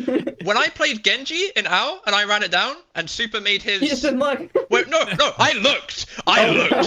When Super made his copy pasta thing, like, oh, you know, this backbone guy, I got death threats. Okay, so you know what I did next time I entered? I didn't look, and wow, I didn't have to see any death threats. Like, sure, it's not ideal, and I think the reality is that a lot of players do look. I mean, even after that, I did still look sometimes, right? Especially if you lose in a certain way, you might want to look to see yourself get flamed a little bit, right? If you're blaming yourself, yeah, you got to humble yourself as well. But I think also for a lot of players, like they want to look to see the good stuff being said, so then eventually they obviously see some of the bad as well. But to a certain extent, you can just stop looking. I ran it down in Stockholm for SSG, didn't touch any social media at all. Not looking at any of that. There is no point. Like, I'm not going to get anything from this.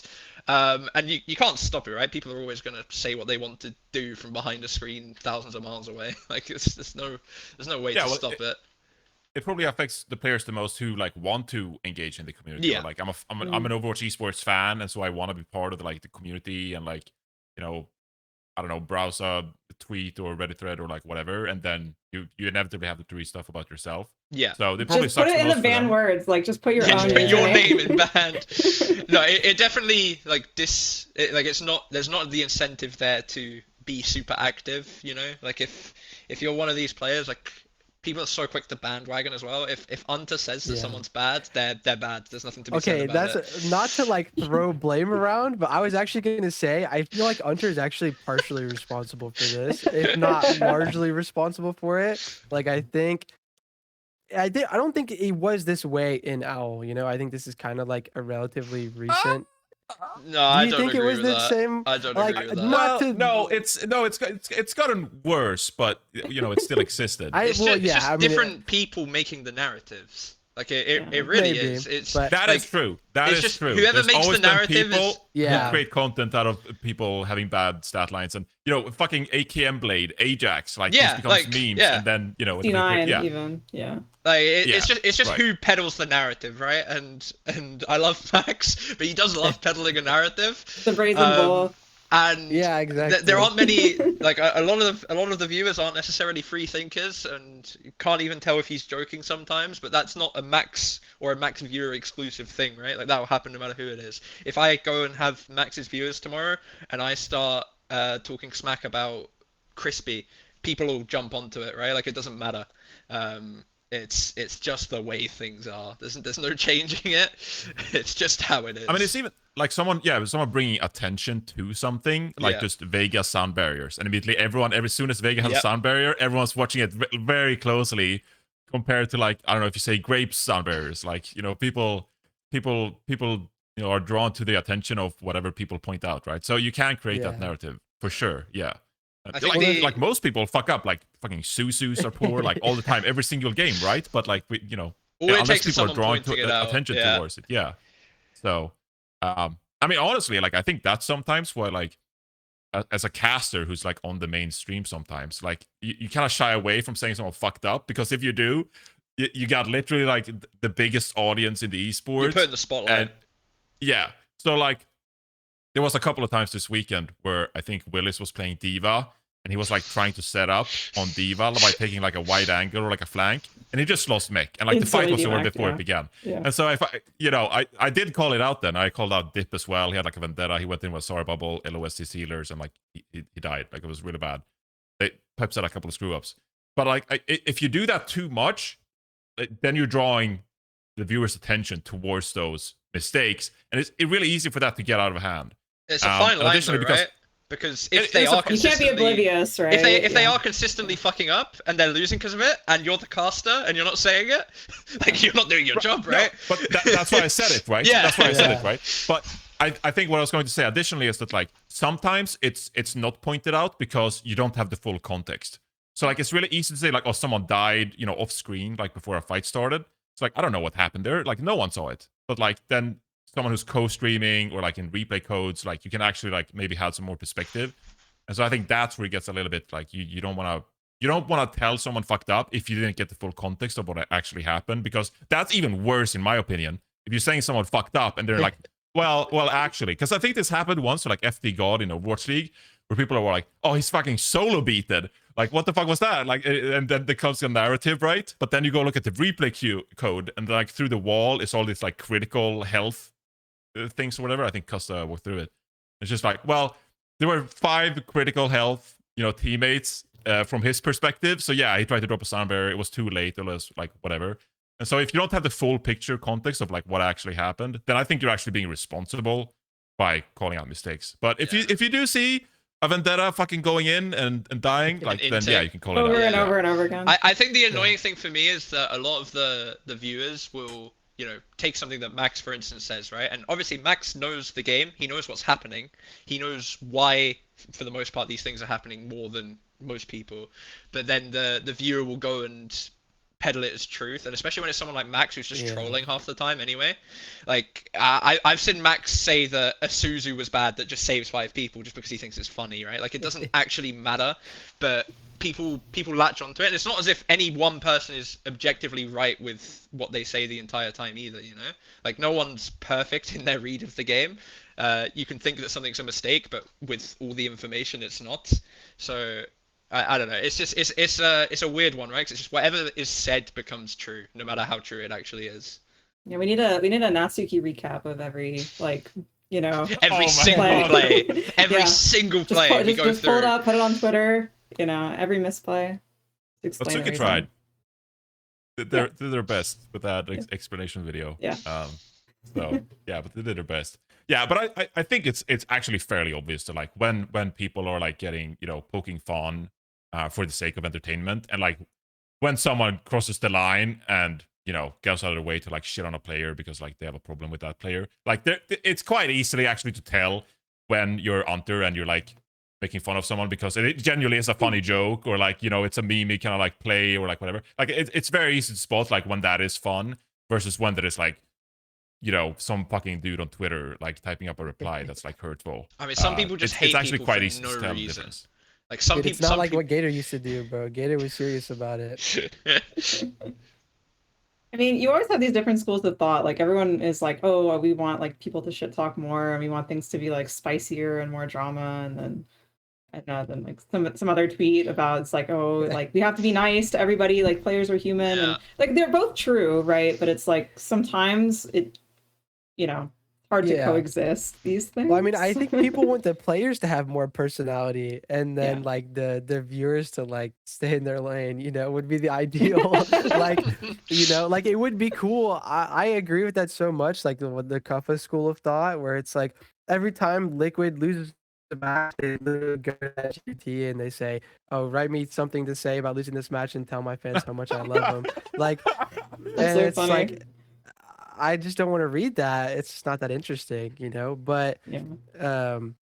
that's players like exclusively, or maybe like player like anyone on the team adjacent. But I don't know. Yeah, I just hate if a player was getting shit on repeatedly, and that makes them not want to be on the broadcast. Like, hey, I don't want to do an interview because like whatever I mean. But I don't know. I can't even come up with a player that would happen to, and I don't want to throw out names. So maybe I'm it just should be making this shit guy. up. I'm just making shit up. Yeah. I mean, there are plenty of players that don't want to do media, so Yeah, if they don't want to Yeah. do it, they don't want to do it anyways. Like Rocket would love to go on media and then give his big piece of his mind to everybody back. So he'll be fine. But So what did we learn from this conversation is that it's obvious. The viewers are wrong. Yes, Okay, yeah, always. sure. We can ride with that. Yeah, the viewers are wrong. Let's go with it. Yeah. If you're gonna say anything, make sure it's funny. That's the result. Yeah, that's right. Yeah, make sure it's funny. Honestly, Yeah. yeah. If it's not funny, that's cringe. So, all right. Should we do a quick little predictions going into next weekend here? Specifically, I'm looking at Dallas Fuel's next couple of games here. So Dallas Fuel are playing Team Liquid. Given the Team Liquid situation, how do you think Team Liquid is gonna do here? I'm not No, overwhelmingly. I'm not overwhelmingly confident. I think Dallas have been on a tear a little bit, Yeah. so Yeah, Dallas looks good. I'm not gonna lie. Like Yeah. I yeah. don't like. It'll be tough. I think Liquid is looking for teams with like inconsistency. Like to be honest, we have a little bit of inconsistency. Like that's who they should be looking for. I haven't seen that out of Dallas yet. Like, I guess they haven't. They've only played us so far, so like who knows? But just scrim wise, practice wise, like I don't see this going well for Liquid, to be honest. It's a no pressure game though, right? So at least they got that going for them. Yeah, Like, not really. I guess. they shouldn't have the expectation that they should like I was speaking about earlier, right? They shouldn't be going into this game being like, oh, we have to and we should be winning this one. So it gives the better opportunity for some kind of upset, but yeah, I mean considering how strong Dallas have looked, I think it's kind of hard to see them losing to Liquid right now. Yeah. Do you think it's the better team between Dallas Fuel and SSG? They're playing in week 3. That's a good question. That's really good. That's actually the I think question, the right? thing is they are also like very stylistically different. So I would assume that's going to go to map 5, just off the virtue of draft and map pick. Like 1-1, 1-1-1. Both teams just heavily enforce your unplay style with your ban and your map, and then it'll probably come down to either a draft difference or like there will be a skill matchup somewhere in there where like maybe carry Lucio mirror on one of the rush maps or map 5 with the bans are out, or maybe even a wooing mirror. These teams might just wooing mirror on Realtor or something weird. Like UV is not afraid of that. So there will be a skill matchup somewhere. I think it'll be 3-2. But if I had to pick, I would guess SSG, just because I think they actually have the wing option in a way that like we didn't. Like Rialto pick, for example, I think is really obvious for Dallas. Or like maybe, Blizzard World, whatever one of the two wing maps they want to pick. And I think SSG is probably just going to mirror that whenever that happens. And I think they have a better chance of winning that mirror than Dallas does of winning the eventual Carry Lucio mirror that comes up. And so I would have to give it to them if I had to pick, but I wouldn't be crazy surprised to see it go the other way. Any other Preds? I think it'll be a map 5, but I couldn't tell you who would I win think it. it'll be a 3-0, but I'm not going to say for which team. I have no clue. Oh, I I'm have just no saying clue. shit. I'm just talking out my ass. All I right. don't know. Well, back when we get to continue as we transition into EMEA here. Cap walked through his couple losses. It's your turn. What went wrong, buddy? What loss? What went wrong? I don't remember any losses. It was a rough one, right? Because I said from the start to the guys that for us, we very much should just be aiming for 3rd, 4th, and then get playoffs, and then whatever we can do in playoffs, we'll be happy. And to do that, the VP and the TM game don't need to win them, right? They're not the ones that we should focus on. It's the other teams that are also realistically competing for 3rd, 4th that we need to beat. But so like with that said, it's like losing to VP doesn't feel terrible, right? Because we're still on track to do what we need to do. But considering how we lost to VP is the big thing. I don't even mean it being 3-0, because we got the desired mirror for 2 of the maps. That we got to play Zarya mirror for 2 of the maps, which is something that we were quite confident on and quite comfortable for. And then it didn't work. We won our Winston map though. Oh well, we won our Winston round, lost the Winston map. The round there, yeah. So like it's like a rough one to stomach because of that, right? Like we're okay losing to VP, but we're not necessarily okay with how we lost it. I think a lot of the reason we lost was like an inability to adapt to their play style of the Zarya stuff, which is something we've been trying to work on and talk about. But at the end of the day, like we're a new team, these things do take time. But honestly, if you watch the Li Zhang and Runa Sapi back, they're both so unlosable. Like they are so unlosable. Blizzard World, pretty losable, but maybe we can just swap Freya and we're really fine. Like we've done that since and we win, so probably just swap Freya and we're really fine. So yeah, I guess the overall message is like don't fully care about the loss itself and more disappointed in how the loss happened. How did this team kind of like come together? Was it just started with the Brits or like Genji or like? Because it's a pretty mixed team of just players that used to play together, but also like had different teams last year. Like Yeah. it's an interesting mix of player, just like me looking in from the outside. Well, I think for the most part, someone was friends with at least one person, like on the team, right? But I think Will and Kai were the two, Will being Nemo, sorry, but Will and Kai were the two that set up the groundwork, like them to talk to each other and said, oh, we want to make a team. And then Crispy was the only choice really from that point. So then they got Crispy, and then it was a case of finding a flexible and a tank. And then I got added on there somewhere along the way as well, thankfully, to keep me employed. But everyone kind of knew each other to an extent already. Like maybe like Kai was the one who knew the least people, right? Like I don't think Kai had ever played with Kaneo or Tama, but or maybe not even Crispy, but they definitely knew each other. But obviously Kai and Will and me from Team UK, me, Kaneo and Crispy from Genji, and I think Tama's been on teams with people on this team before and also just plays a lot of ranked with Will. So there was like a lot of little mini connections there that made it easy. I thought you were one of the DPS players actually when I first got told the roster. I am registered. That- I am registered. It could happen, you know. They need a sim. Once a week we go, what happens if we just play Amdup and play Diva Sim? And I'm like, no, that's not a thing. What happens when they ban Sim? Oh, what happens when they ban Diva? But no, like Tracer, bring it out. yeah, let's do that. I'm definitely still 16. But the reason I'm on the roster was just because it let us skip the first bit of registration. Like, yeah, realistically, I mean, it's also good to have a former player as an emergency sub. Every time I've had to sub for us so far on not DPS, we've got a 100% win rate. But when I play DPS, 100% loss rate. So there's something to be seen there, I think. You should have been Liquid's choice for. I mean, if I was available, I feel like I would have been a fairly decent choice for Liquid. I got a flex support on me. It's an easy role. I will not be speaking like nicely about it. It's a super easy role. Yeah. I don't know. The VP loss, it sucks how it happened, but I don't think we should be too hard on ourselves for it. And we've got TM as our next game, which is great. Cheers. But then obviously we've got the OWCAD game this weekend as well on Sunday, which is one of the ones that we have said from the start. This is an important game for us. This is one that we need to aim to win. Our scrims against them, I think our scrims against them are actually the best out of the three, being like Peps, OWCAD, and Geeke. But obviously we literally lost to them in qualifiers. That was a coach gap. I'll keep it completely real. The day before the official, I think it was Crispy goes, what happens if they ban Kiri? And I'm like, oh yeah, they could do that, couldn't they? I forgot that people weren't honest, I might want to play double flex support.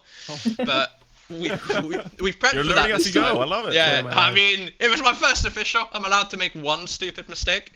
But I think we've we very much binned off TM this week, right? Like we'll go, we'll play, we'll try, but we're not. I'm not going to sit here acting as if we have a real chance against TM, because whilst we can win, it's not worth investing our time into it when we've got a double flex support team that we need to beat this weekend, and that's something separate to prep for. So I don't know. For me, honestly, for the TM game, because I've been speaking to Asher a lot, I just want to take one map to ruin their golden stage, because I know he really wants a golden stage. I mean, if we win, it would be nice, but one map that would be enough for me. One map and like an improvement would be enough, because I think we had a lot of we're very we're split down the middle on how nonchalant and how passionate we are as a team. Like Will's like the most passionate player I've ever seen, but Tama, he's on his full BAME 1, like laying on his couch playing, like no care in the world. But in the official the first time, I think everyone stepped it up, which I don't know how it's possible for Will, because I thought he was already at max. But I think that's like the type of issue that doesn't really happen more than for your first official. But I think the prep and stuff we've done for this weekend is good. I've got my plan B for when it somehow goes wrong, which is usually what happens in my experience, both like on this team and in every team in general. If you ever don't have a plan B, you're probably cooked, because anytime you're confident enough in your theory that you can only have your theory and no backup, it always gets cracked on game day. I've never not seen that happen. So yeah, for this weekend it's like Mizuki. we've played Mizuki. We play Mizuki. We've had massive arguments about Mizuki. Because we have Yahoo, Korean coach, obviously, and on Gen G last year, entire time he's like, what if we Ana Brig here? And it's like, no, we are Kiri Lucio players. We cannot play Ana Brig. And the new Ana Brig for us has been Yahoo going, what if we go Mizuki? And honestly, after like 2 weeks, we finally did it, and I am convinced. I am convinced that Mizuki is playable in the right situation. I think he's actually. Let's keep it on the down low. No. I will yell it from the rooftops that in the right like comp matchup and ban situation, Mizuki is actually completely viable. But I don't think that'll be played against OWCAD. I mean, the OWCAD game.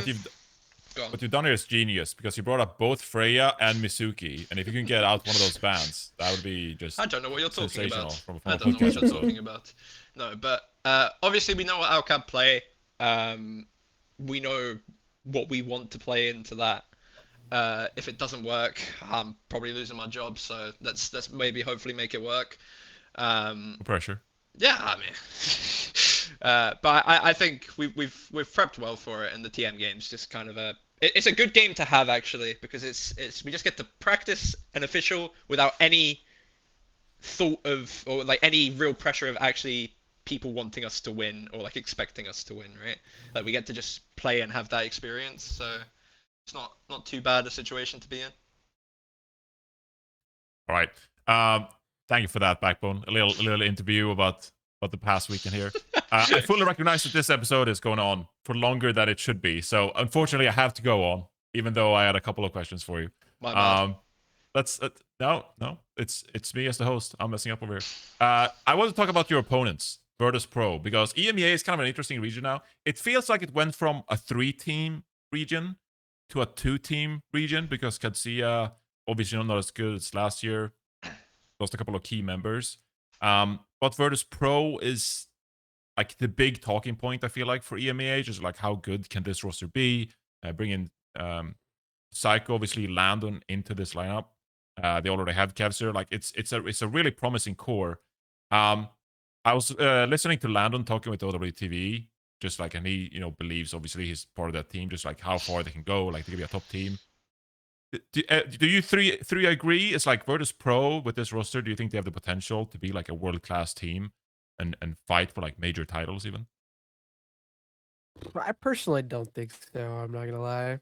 Like, I don't know if that's crazy, but I think what Twisted Minds has right now is kind of unique, and I don't think VP is like the successor to Qadsiah in the way that they would need to be to like, I don't know, like in the right meta under the right circumstances, maybe. And also the Korean teams have it's kind of way early to say, but haven't looked as strong as I thought they were gonna. Like I thought some of them were gonna bounce back, and T1's losing to onside, and Yeah. everyone's playing sim with both of their DPS switching randomly. It's like, but I still don't think so. Like I think at best TM is just going to gatekeep them out of everything. Like an EU takeover absolute sweep dream scenario is both of those two teams make it, and then TM just gatekeeps first place forever from VP. I don't see them ever beating that team.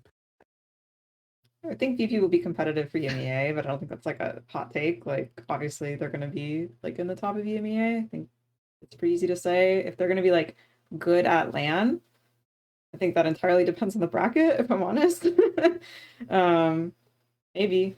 We'll see. I'm confident that I think like the biggest question mark I suppose people would have was like if Kevster can play Hitscan, like at the level he needs to.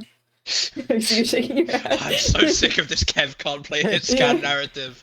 Yeah, I don't know why it's like such a, I don't know. I feel like he's a world-class DPS, so he should be fine. But like, I don't know. Like I said, I think it just depends on the bracket. Like, yeah, exactly. He could do it on any of the roles. He really could. He's just good at the game. Good in the carry player for Yeah. Liquid. Exactly. You know, we're finding new carry players for them. Like, before they made the current SSG roster, they were actually thinking about having Kevster play Hitscan for SSG and NA and doing Kevster sugar free. So like, it's not a thing that's like out of nowhere. Like I guess people have been floating the idea for a little bit. They were talking about that last year as well, no? Like the Kev sugar free, last... and it was last year after the Ultimates collapsed and Kev was LFT before he joined VP. Yeah, that's that was when they were talking about Kev sugar free because obviously a pretty good lineup. Hot take maybe. I think that VP. I think currently they are a tier below TM. I've heard that they do manage to beat TM in scrims, and they're definitely a team that has potential to beat TM. But TM in scrims are also Mickey Mouse, like it's a coin flip. But I mean, they still win. Don't get me wrong, but they're not playing anywhere near as good as they do when it matters. I think TM can probably easily, not TM, VP can probably easily be like the second best Western team. I think on their day they can on their day in meta they can definitely have the ability to beat TM. I don't know how likely I think it actually is to happen. Like they're a bit of like a potential man team to me, right? Like where they definitely could, but will they? Is the question. But I think they've got the talent there. I think Landon's the best Western flex support. I think Kev's the best Western DPS. I think Psycho's like up there in that conversation as well. I think Ice is one of the most flexible tanks like in the West, and that he's got a couple really good strengths. I actually think that like fix is fairly solid. I think he obviously had a disaster playoffs last year, and I don't think he had the best time in our match either. Still won though, so what does it matter? But they're very much the potential man team to me, like where they could, but will they? Well, they won't play TM until the very last game, No. so we'll... Yeah, they're saving it. Exactly. We'll have to wait. More to that point about Kevster kind of hit scan, just tangentially speaking, I think at the end of last year, a lot of people were talking about like the impactfulness of being a flex player versus a hit scan player. Obviously, we saw like insane Sojourn performances last year from Quartz, Lambda, because like as far as I can remember, it feels like hit scan has always been like an amazing role, especially with Sojourn in the game. Do you think that has changed at all with the introduction of Vendetta and maybe more hit scan players playing Emray, which is not as immediately impactful as hitting like a railgun headshot? Do you think that hit scan is still like the most important role, or do you think that's changed a little bit with this meta? Well, aside from Symmetra, I guess, because Symmetra is real fucking important and was obviously really good last year. But how do you kind of like view the impact the different roles have on the game currently in this meta? It's a tricky question, to be honest. Like, I think Hitscan has been in a weird place recently, since they've cut the health pools down and like made them all completely one-shottable by Diva cross map and Vendetta cross map anytime you want. Where there's kind of this weird paradox that like since the Hitscan became harder to play, like really, really hard in pro play. Like I guess the casuals think Hitscan is really easy. It's easily the hardest role in my opinion. Like to play against Diva, to play against Ven, like it's difficult. But it makes it that much more important to have a good hitscan player.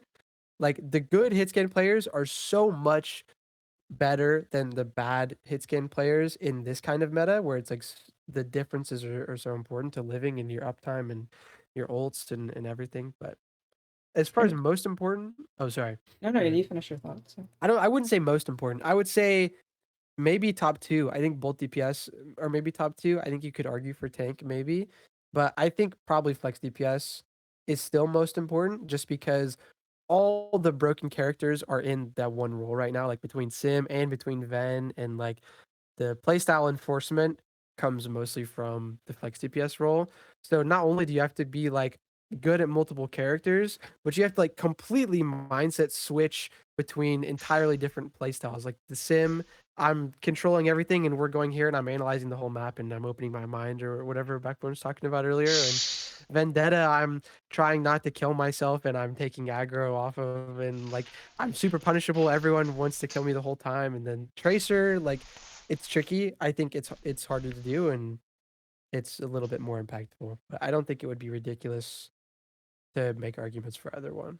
I mean, last weekend we saw, at least in Korea, we saw people just opting out of Hitscan altogether, right? So maybe worried for a second. I was like, oh no, are we going back to like the double flex DPS meta? But like, I think it's just a, isn't it just a draft situation? And then like, the tools that you have, like if you have like a really strong Diva player, like, maybe you can just play like double flex DPS or like this sort of thing. I'm not entirely sure, just based on like the first weekend looks of it all. Not just around whoever your least flexible player is. Like that's the most important thing really for each team. You only like have a Lucio player. Yeah, if you've already got a Lucio player, you're not going to play any double flex. Like it's that's how I see it at least. Like I think a lot of the skill on hitscan is like being able to survive in situations where other people get themselves killed. And I think not to take anything away from Quartz or Lipta, because they are insane, but they obviously also had two of the best teams in the world getting them into spots where they are able to then shoot. Like a lot of the Brawl versus Brawl and the sim comp stuff is like, if we end up getting into this spot and using this ult, we'll win. But also with the tiny little asterisk of, oh, if at any point during this, when we're in this safe spot, if my Sojourn hits the shot, we can also just win. And obviously, if you're the guy cheating fight wins like that more, which Quartz probably was. To be fair, so was Lipta. Lipta had an insane year last year.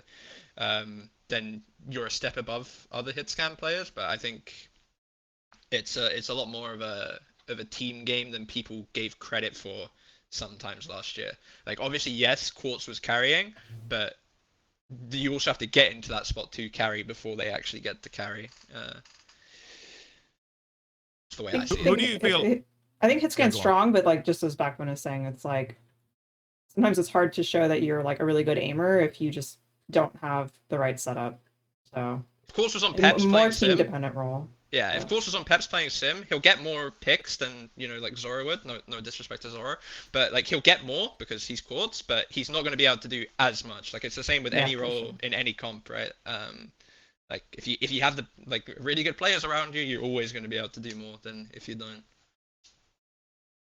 Which role, when you go through like VOD reviews or scrims or like coach your players, like what role do you think, you know, how do I say this that it's not toxic, the way you gotta flame your players, but how like what role do you think is the hardest to like execute on, or like where maybe like you lose the most fights on, whether it's like a tank player who's out of position or did something wrong, where it's like it's really crucial that we get support ultimate value. Like what role do you think is maybe the toughest to play, that like has the most impact on whether you lose a fight, for example?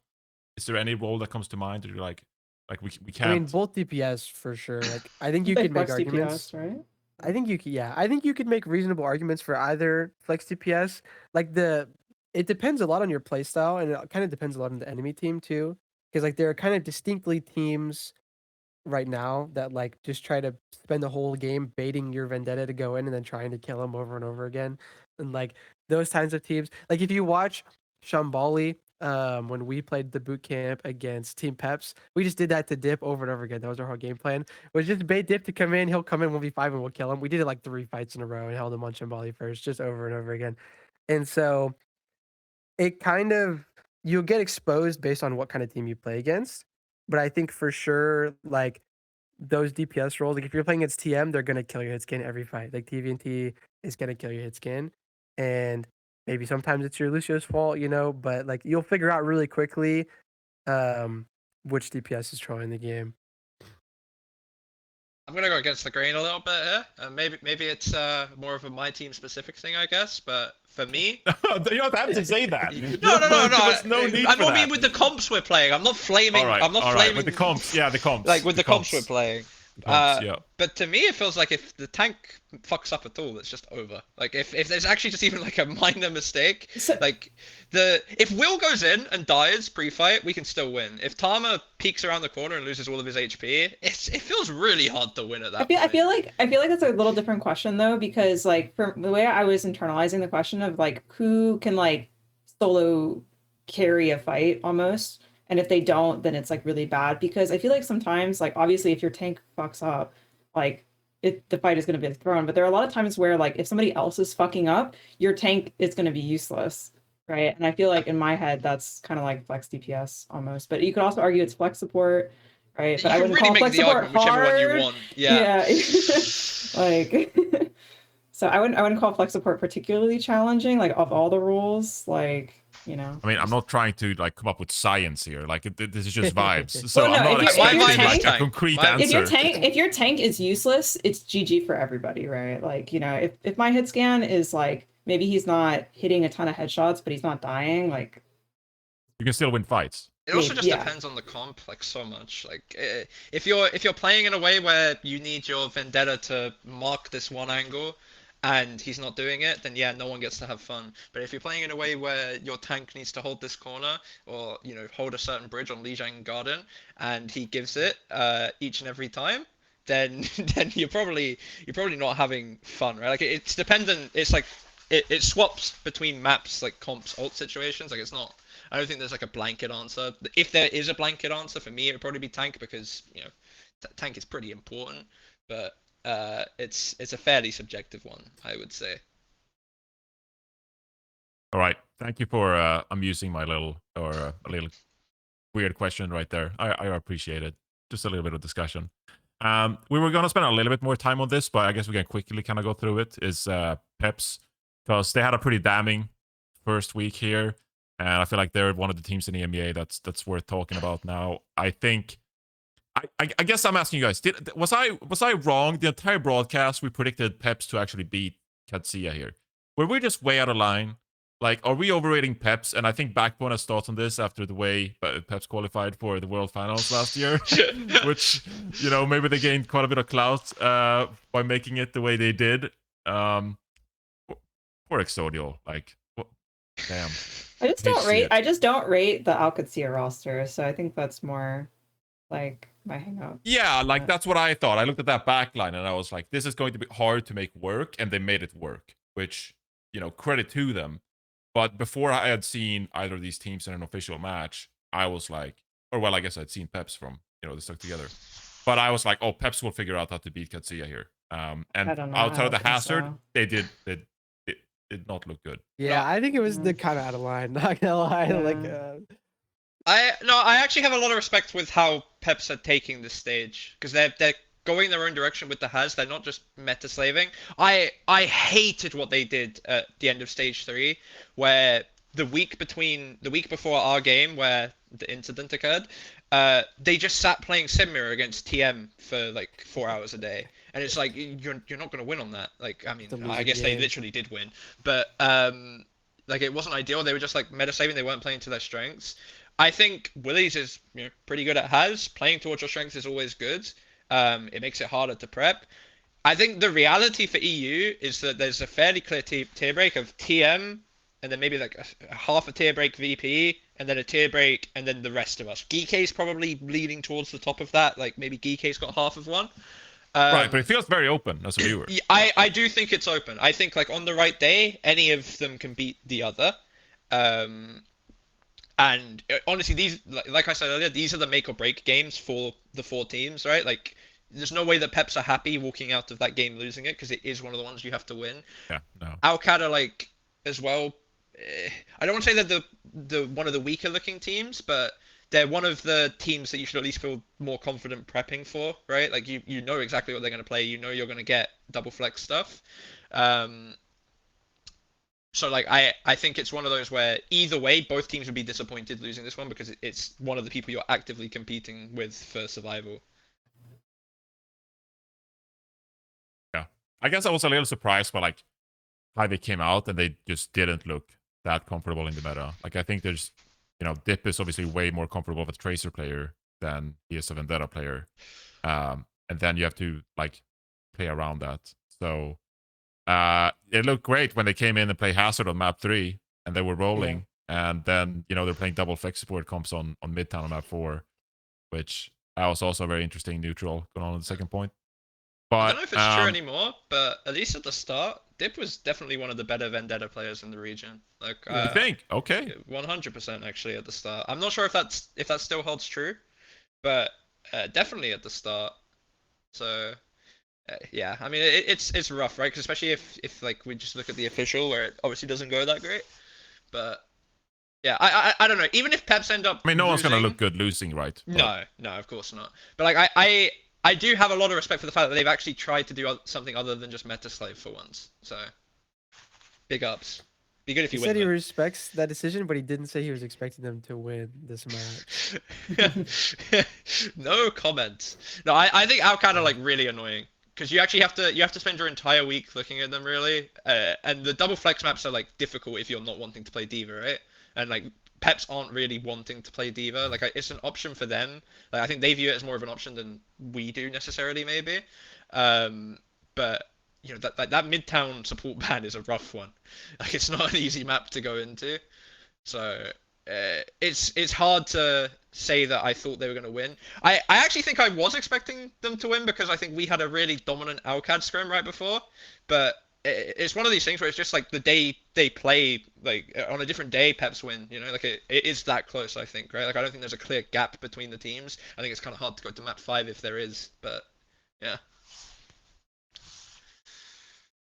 Yeah. I guess it's tough to kind of build your identity around a Hazard this meta, but like I don't know if they had any better choice. So maybe you're right, Backbone. I mean, all teams should just play towards their strengths, right? You know, like if Willis is I think we're just a seeing that more and more monster. this year, right? So Yeah, it's like what we were saying at the beginning, like the meta feels flexible. So like if you just have a monster Haz player, just make a draft that enables Hazard, right? Yeah. That seems logical to me. yeah, it really does feel like when we talked about the meta at the start of the episode, it's just like teams, as we transition into Korea here as well, like teams just feel more comfortable like playing to their strength. Whereas before it was like kind of a one trick meta at times. It's really not the case anymore, and we're just seeing more introduction of double flex supports, flex DPS now, and tanks even like, having their preferred pick. So it feels more open than last year. Like maybe that's just recency bias or something. But it feels more open, at least to me. So I don't know if you agree or not. But It's just less cheap. It's just less cheap. People are more willing to do their own thing. Okay, well, there's also like double the amount of viable characters. There are. Like we had There are. Orisa was the only viable character for like 9 months, and now we have like 5 tanks that are probably viable. Monkey's the best tank in the game, but Well, I like the narrative. I wanted to believe in a dream, and then I saw the Blizzard world, and do not get me So- started on the Blizzard world. yeah, we're not. We'll We're be not here have to for go another there. hour. That's just Pull for up the the first bottom minute. view. That's just for the first minute. I do want to spend just a minute talking about Korea, and I think it's quite easy because we can just chat about ZETA Division first of all. Pretty crazy stacked team. When they announced the roster, I wasn't sure if it's gonna work because there's a lot of funny things on this roster. Whether it's Violet, he still has his captive sons going on the Ilori sometimes. So whether it was gonna work between some of the personalities on the team, Krusty in the mix, everything is like a really interesting team to see if they can figure it out. But they beat both Falcons and Crazy Raccoon. Was this unexpected, or did you think that like they were favored going into those matches? I mean, I guess everyone had no idea. Like this is a super wild card team, Like everyone, I did some kind of power rankings thing, and I had to move them like 8 times. Like I don't know. Like you said, like who knew how Violet was gonna work on this team? Who knew how like Milgaru is kind of new? He was winning maps. Are they gonna play main tank or Bernard? Are they gonna?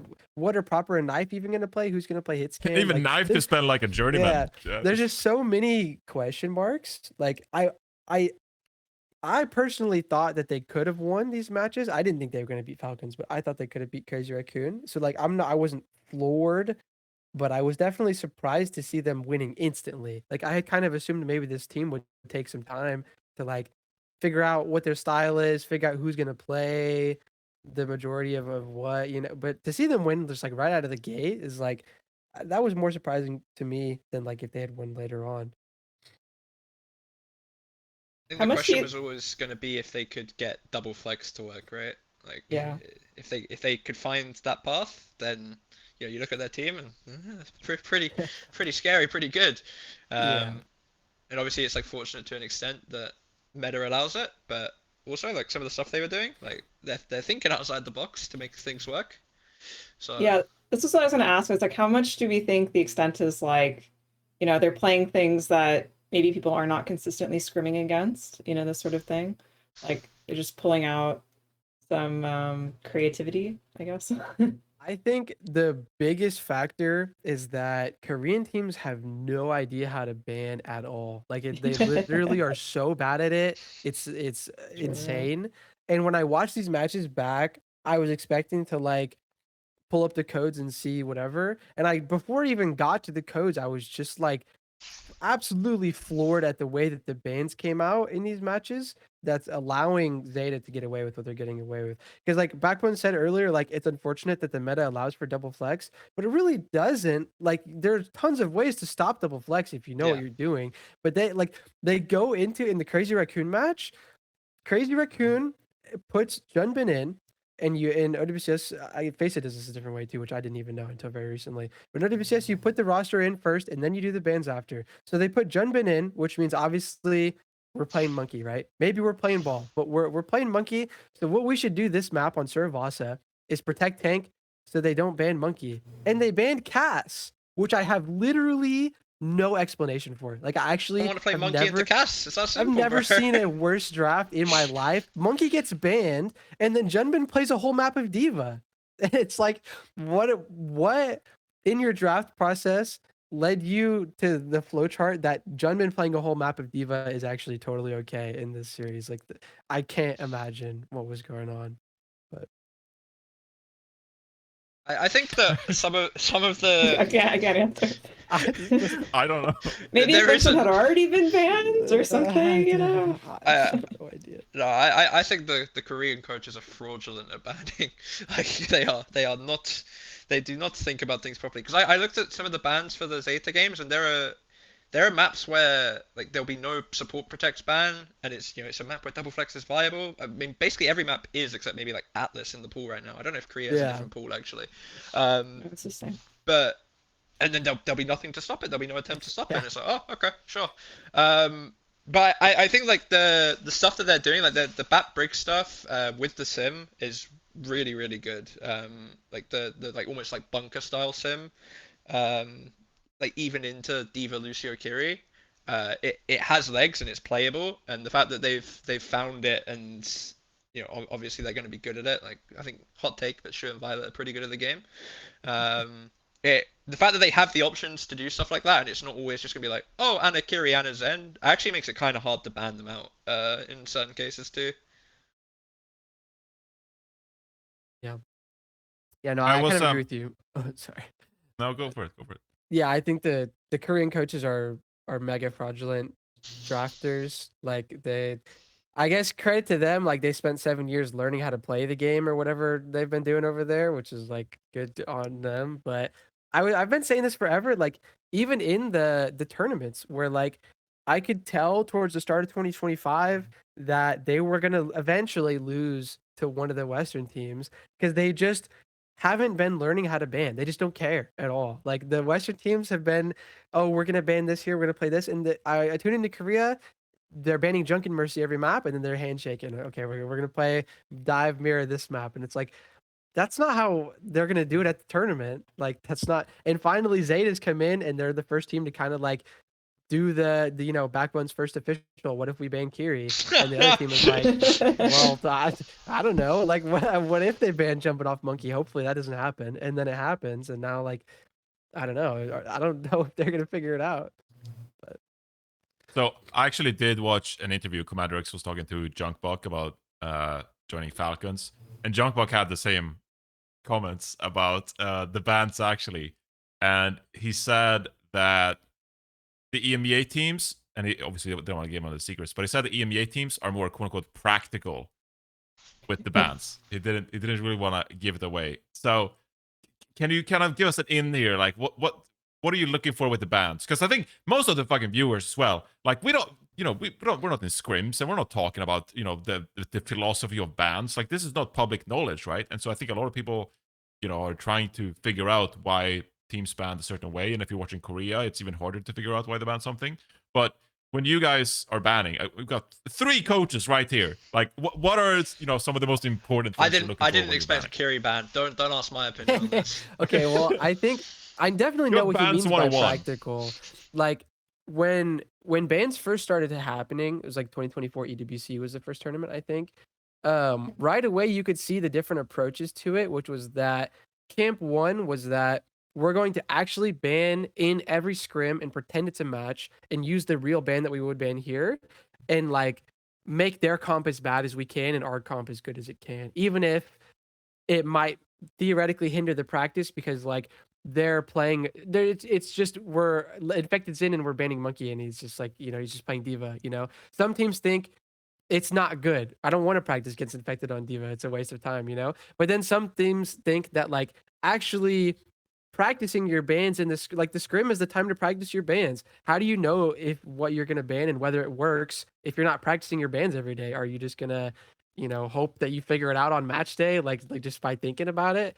And I think at first it wasn't clear, like even I was torn, like which one should you do? We tried both. I saw teams that were firmly in one camp or firmly in the other. And then I think over time, around 2025, EWC maybe for sure, was when it was really clear that really in the scrim, practicing your bans for real and being serious about it is just the way to go. Like any team that didn't do that just had worse drafts.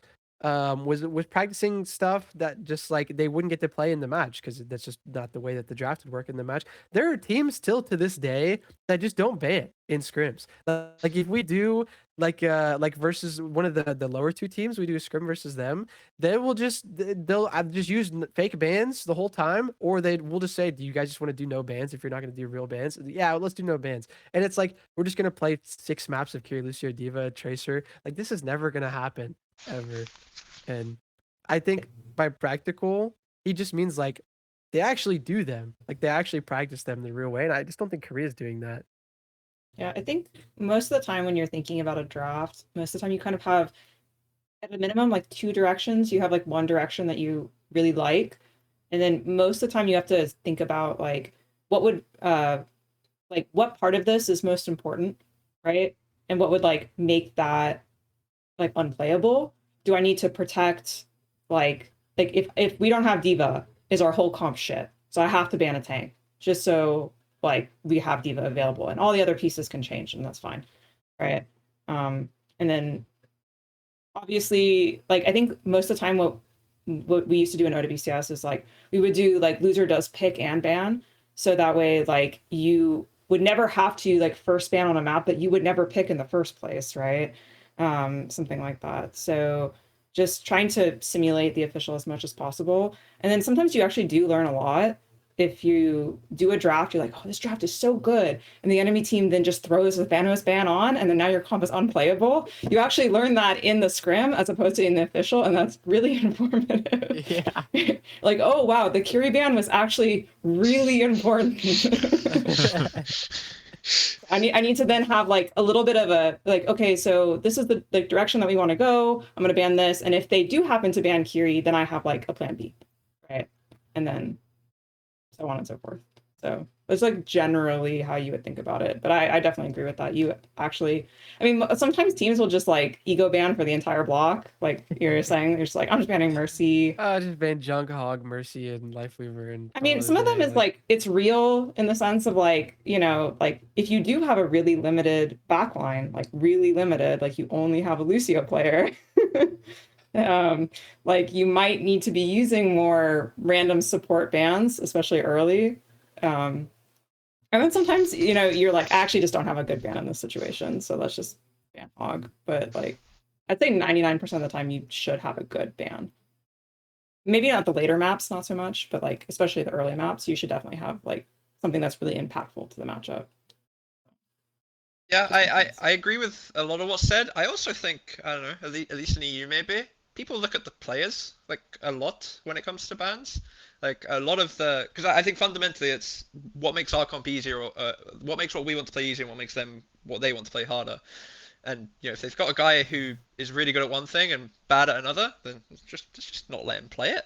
Like you can call it glaze. I think that's what people always Glaze, type, yeah. right? Like Dallas says love Glaze when you type. ban Winston? Yeah, love typing glaze with a monkey ban, but you know, there's a reason that when I was playing, people would just ban Sim. People would just ban me. What do we want to play? We want to play Sim. Okay, so what are we gonna do? We're gonna get rid of it so they can't. It weakens their comp. It weakens the player who maybe isn't flexible as well. Like if you're suddenly stuck in a world where I think, for example, in EU, outside of Alcad, most of the teams would rather be on Kirilu. Like most of the teams want a Kirilu backline. So if you think you're better than someone else at Kirilu, and you want to just do something like that, that's always on the table. And force something like that. I think at least the teams that I've been on have been fairly practical in the fact of like, oh, this player is good at this, we can get rid of this to screw them over individually. We can really like punish this person's lack of flexibility, or even respect how good this person is at this thing, and use bans like that in times as well. I mean, it's good if you're on the receiving end of it too. So like, even if you're like, for example, I don't want to play against Winston or Infected on Diva or something, right? You know, it's like, yeah, but like, it's helpful for Infected, right? Because it's not Masters, right? They can't just put collusion if Winston gets banned, right? So like, practically, what would you do in that situation? So it's good for even the victim of the target ban. Yeah. I mean, the only annoying thing is like was always been my gripe with Team Liquid, and they one time like they typed to me in a scrim about it, and like Kalush is really mad at me because I said Team Liquid likes to ruin practice with their bans because they like to do like the practical banning thing of like, oh, let's use the powerful bans, let's practice like we would play, but sometimes they take it too far and they just like they care more about using the most impactful ban, even if it's not necessarily like does it make anything better for them in any way. Like they'll just use like Lucio bans on hard Lucio maps and then not play double flex. Like they'll just play Juno Kiri instead. And it's like, why are we doing this at all? Like what's the like they just wanna just nuke both teams and just both teams just play with no legs and just play a random nuke comp. Yeah, but if you back yourself to stumble along with no legs better than the other team, it's completely valid. But You haven't I thought don't know, about the scrim bucks economy. Like you have to Oh, consider. yeah. You this, have yeah. you have to play to win in scrims. Actually, players cannot handle losing scrims. They say they can, they really can't. No, you're 100% right. You're right, As yeah. a coach, it's like that's actually a really big part I think of it too, is like practical banning strategy is like if you play entirely to win the scrim and pretend like it's a match, then like you just build a lot of confidence over the course of the season. There's something to be said about that too.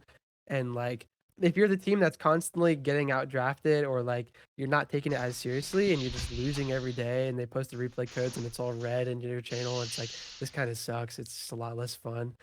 So All right, last question on this. How do you kind of like structure it? I know there's a meme with like the coaching notes, and you bring them on stage, and like there's a whole book of like directions you could go.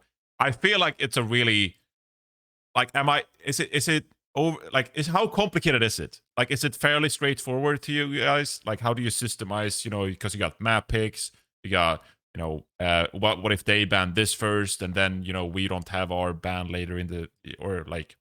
Yeah, like there's a lot of variables. It's like what I'm trying to say. How do you kind of like systemize those variables to make it pretty straightforward what you're gonna do? You just like pick like preferences. I feel like is like the easiest. So you try to read the enemy's preferences and your own, and try to go from there. I mean, there are definitely like some people who have like a ton of spreadsheets of like if this, then this, and this, and this. But I feel like you can't bring your 500-page Bible of draft onto the stage. You could. I mean, you could. You only have 60 seconds to find it. yeah, I mean it is decently complicated to be honest. Like it depends a little bit, maybe depends a lot on the team because certain teams will either be really incentivized to ban to protect their own style or ban to enforce their own style by like banning enemy teams. And usually the main decider is your backline. Like if you're a Kiri Lucio, hard Kiri Lucio team, you have to protect ban way more. If your tank is really inflexible, you have to protect ban way more. If you're a double flex team with a flexible front line, then you're usually banning out the enemy team, like the Liquids and the Dallases maybe or whatever. And so to go against those two different types of teams is tricky, and you have to keep track of like where to use your impactful bans, whether you're wasting an impactful ban on a map that's already favored for you is like the biggest thing I would say. Like trying to spread all the advantages you have to get 3 map wins. Because in the way that OWCS is structured now, if you combine picking your best map with using your best ban, any team can beat any other team besides maybe like the worst team beating the best team in the world. But like within anything else, like you could sneak 1 win if you wanted, 1 map win, but can you get 2 more if you use your best man and your best map pick? And so like trying to structure them all so you have 3 to 4 favored map pick and ban combinations is like the way of thinking of it. Like you probably know what pass the enemy wants to pick. Liquid wants to pick Gibraltar against us and they want to ban Diva. So it's like, how can we are we just going to cut our losses on this map and then save our good bans for later? Or like, that's at least the way I think of it is like the map and ban combination and then trying to make sure you don't put all your eggs in any of the one basket and then just cheese 1 map win and get a nice little 3-1 or something. Yeah, I remember we used to have conversations all the time about like Koth, like we really can't use this ban here. Like a lot of the time, like that would be a conversation like, oh, could we ban, I don't know, Diva, for example, here? It's like, no, we really need that ban for this specific map to make it winnable for us, right? Yeah. So that is usually a big conversation of like exactly where you want to be using like the strongest ban against your opponents. And I guess it goes without saying, obviously the drafts will often be very opponent specific, right? But you really need to think about the flexibility, like Cap was saying, of your opponent a lot.